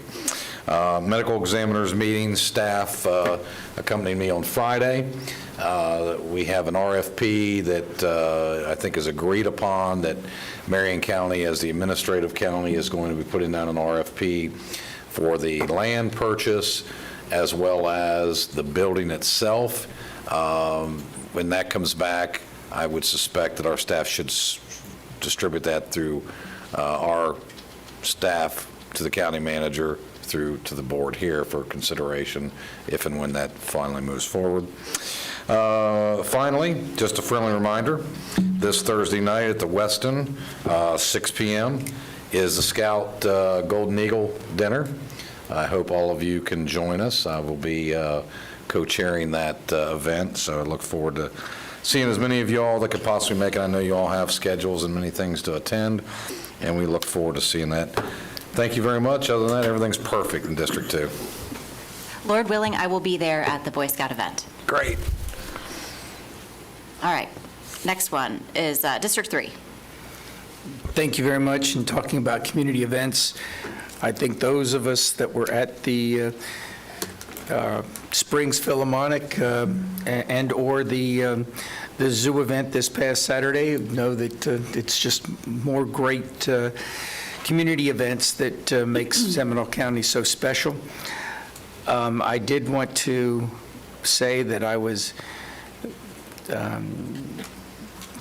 to congratulate the staff and the chairman on the State of the County luncheon, as well as the Sustainability Landscape Symposium, which I thought gave a lot of great information about how we can do better with our landscaping and water use.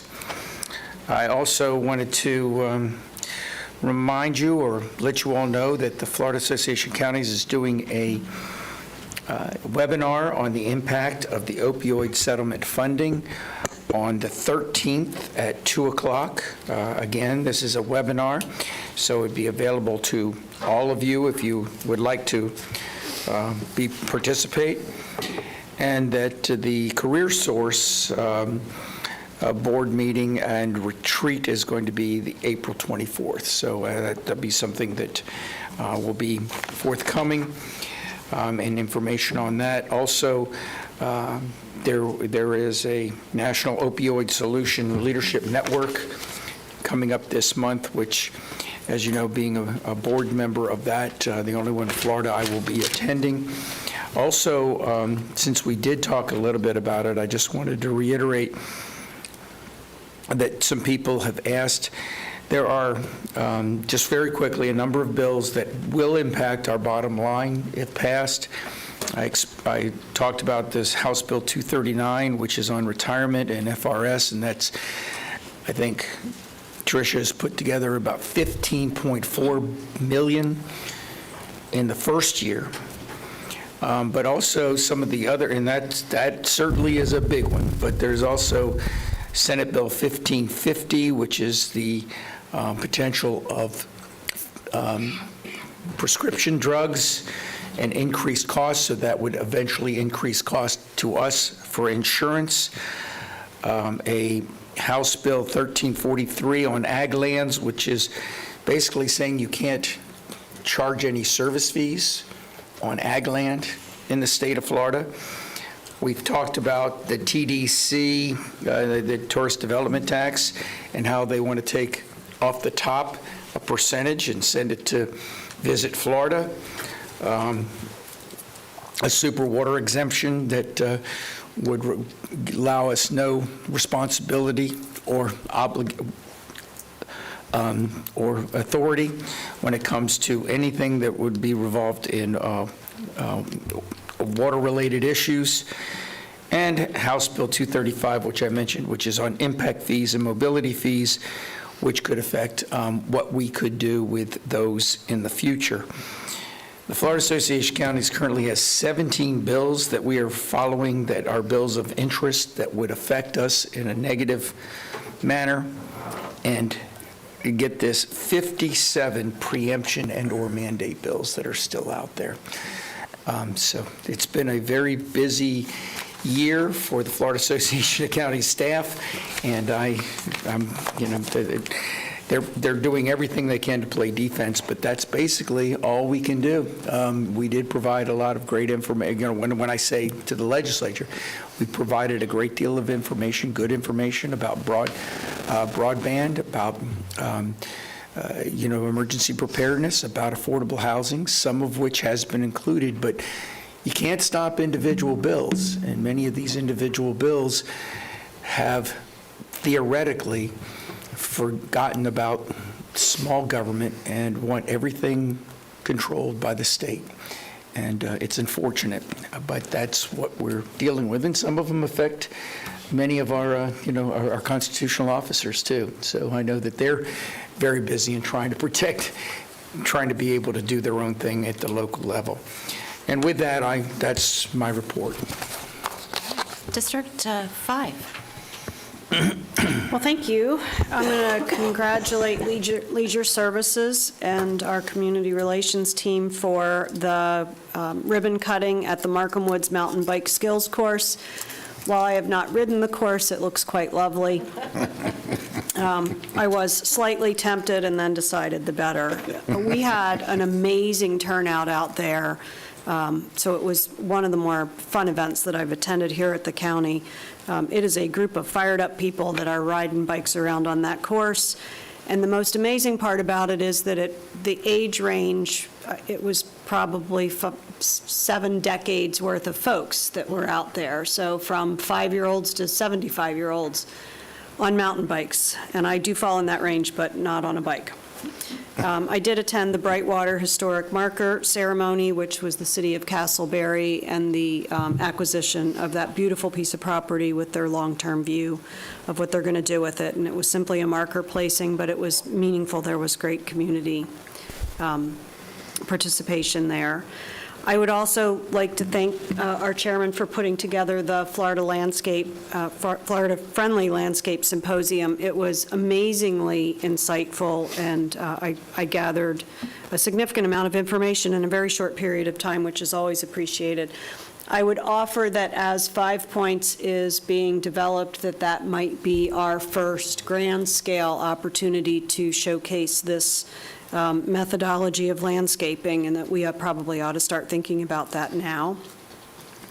I did think Congressman Corey Mills did a wonderful job at a chamber event. So Good Morning Seminole is a Seminole County Regional Chamber event, and it was exceptionally well received with a bipartisan audience, and I thought that was just a good sign of maybe if you stop listening to the news, that it might be we might all be okay at what we do. So I thought that was reassuring.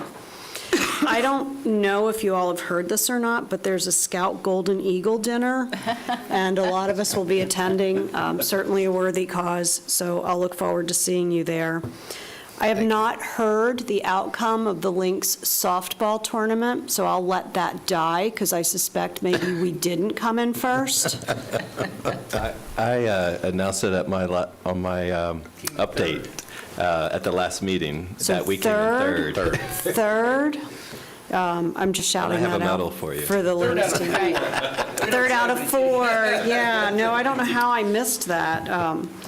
And then the last piece that I will say, as you know, the Seminole County Regional Chamber is near and dear to my heart. I've served there, still serve there on the board, and served there as a past chair, along with Tricia Johnson, who roped me into it many, many years ago. And the feedback that I'm getting from multiple commission members is that our State of the County was exceptionally well received.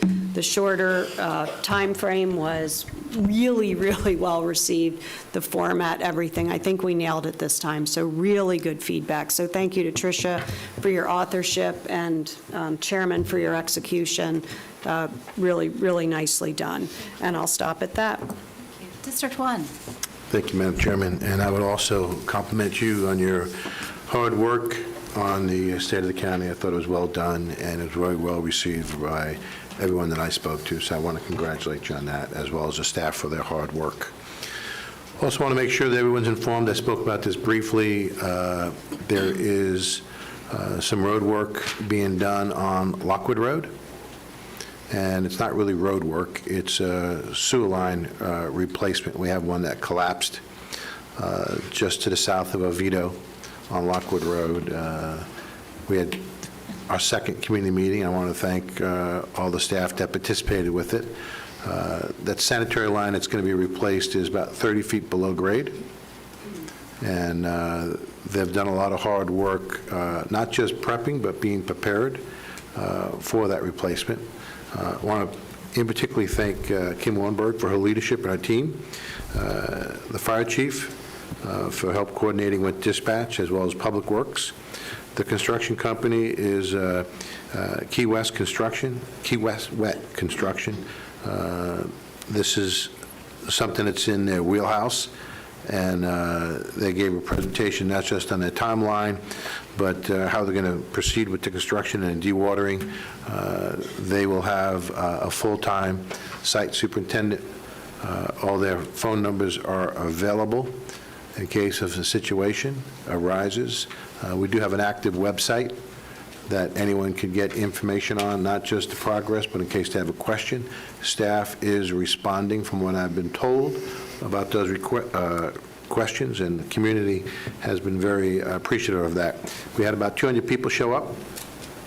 Besides the construction company was there, the sheriff's department was there, the city of Oviedo was there, the mayor in particular. UCF was there with their police department, as well as the school board, the crossing guards, as the school buses as well, for coordination purposes. They did start construction this week, so you'll see some trenching out there, some road closures, some lane closures, as well as some bypasses that have been put in, bypass pumps. So the citizens are aware of what's going to be taking place over a number of weeks. We've asked them to be patient. They were very informed and gave us some feedback right then, as well as our staff with the construction team will be making changes as they see fit. And again, this is such a massive project that staff has a website, and they will be updating it on a regular basis. And I'm sure I've already saw one photo from Kim today regarding the curb cuts that they've actually been doing, so I'm sure there's going to be more. And I look forward for as much information as we can out there so that people will see what's happening. There's a lot of great questions, and I know our staff will be addressing it. So I will also be trying to stop by or be at the Boy Scout dinner that's happening this week, but also this Saturday will be the Kids House Gala at UCF. It's the same old format that we've been having in past years, and looking forward to see as many people out there as possible. Kids House, which deals with child abuse. It's our only child abuse center in Seminole County. They rely on not just this fundraiser, but the funds have been actually cut by the state this past year by about 15%. And they've been told that it's going to be cut another 15% next year. So any help that anyone can give the organization to not just protect, but also help our children, our most vulnerable population, as well as they provide therapy, which is all free to those individuals. And look forward to seeing anyone that's willing to come or be a part of the gala this Saturday. And that is the end of my report, Madam. Bless you. I will be there too. Okay. Lord willing. If I don't choke to it between now and then. All right. The last report, I've got several things. First of all, I want to say former Commissioner John Horan reached out to me yesterday and asked about what time I thought our meeting would wrap up so that he could come and remind us about the Parks Foundation event that is taking place at Wekiva Island on April 20th.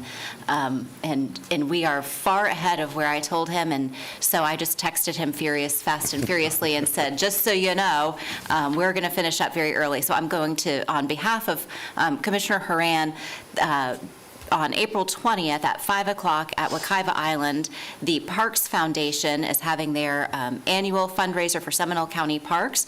They support parks, trails, natural lands, and recreational facilities in Seminole County, and this looks like it's going to be a really fun event out at Wekiva Island at 5. There's information on the Parks Foundation Facebook page and on their website. If you're interested in attending, the ability to RSVP is there. And my apologies, John, for giving you bad information. Also want to give you all an update, a heads up. The county manager is working on this with his staff, but just so you know, we have a couple of neighborhoods in the E.E. Williamson area, the North Cove subdivision in particular, where the trail extension just occurred. Some very large established oak trees were removed in order to put in pavement trail versus concrete trail. There's a lot of very well understood frustration. I would say it's beyond frustration that the community is experiencing right now, because you can't go back and put in the trees that were removed. So I know the county manager is working on this with our team and how we can best mitigate and say how sorry we are for what happened that originally wasn't supposed to be the plan.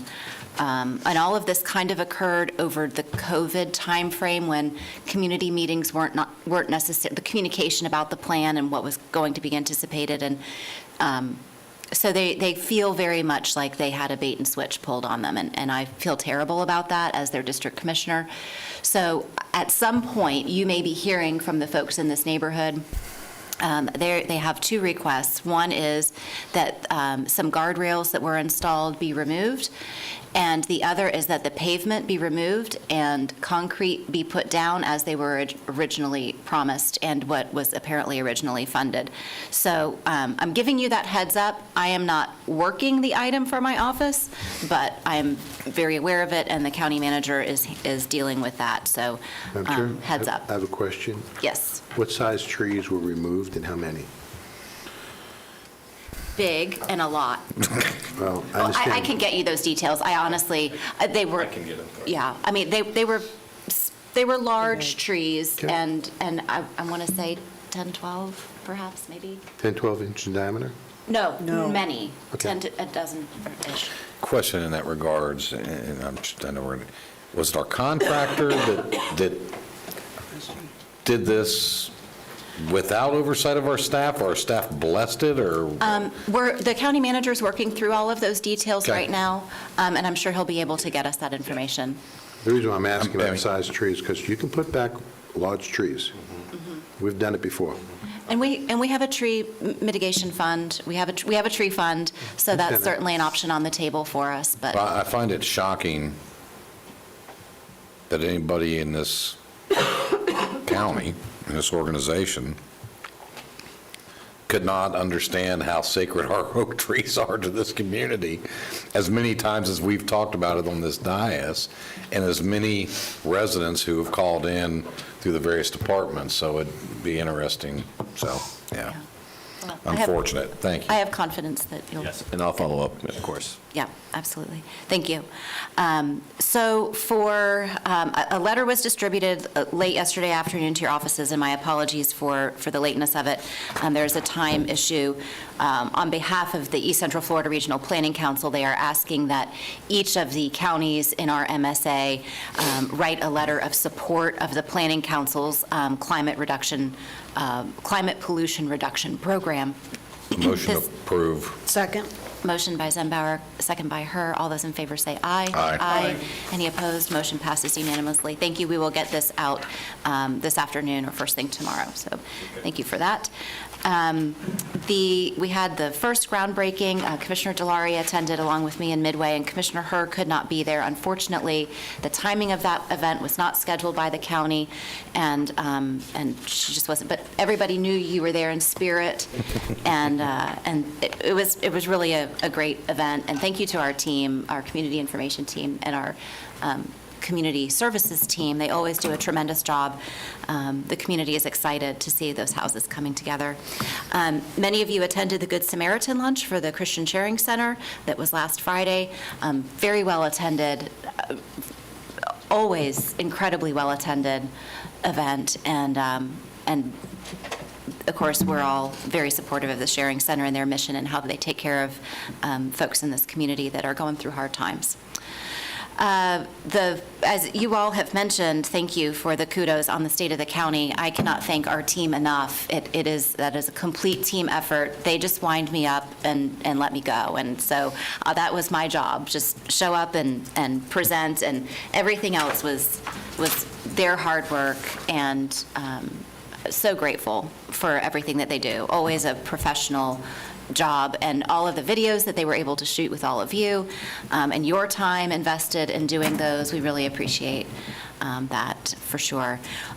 One of the things that I wanted to be sure that we touched on was the fact that that was the first time that we had publicly socialized the renewal of the penny sales tax, and that was a decision that I made in conjunction with the county manager and the county attorney's office, making sure that we were very, very diligent in following any legislation that might impact our ability to communicate regarding any potential discussions of the penny in the future. And so I know we've kind of talked about this in a very 60,000-foot level, but we're going to have to start bringing it down to 40,000 feet here pretty soon. And I would love if the county manager and county attorney's office could work together to get each of us the information on where are the guardrails on future penny conversations? Because while I spent a great deal of time with you talking about it in preparation for the state of the county, my colleagues haven't had that benefit. And I will say also at mayors and managers, I first started talking about bringing up this topic at the state of the county with that group 2 months ago, I think, maybe 3 months ago now. And I just, by thumbs up, thumbs sideways, thumbs down, gauged their respective entities' support of of us starting to socialize this conversation, and every one of them gave a thumbs up that it would be good for us as a community to start this conversation. So that with that, an additional blessing is why I went there as well. The Florida Friendly Landscaping Symposium, again, total team effort, Diana Massari and all of the folks who were a part of putting that together. It was a whole another level of conversation than what we have had in the past on this dais, and thanks to SGTV for filming it. So if anybody was not able to attend, you can watch it and see all of the conversation and hopefully hear some of the questions from the audience that came up. It really was time well spent, I think, for everyone who was there. The mayor of Oviedo was there. The mayor of Winter Springs was in attendance. Staff members from many of our cities were also in attendance if elected officials couldn't be there.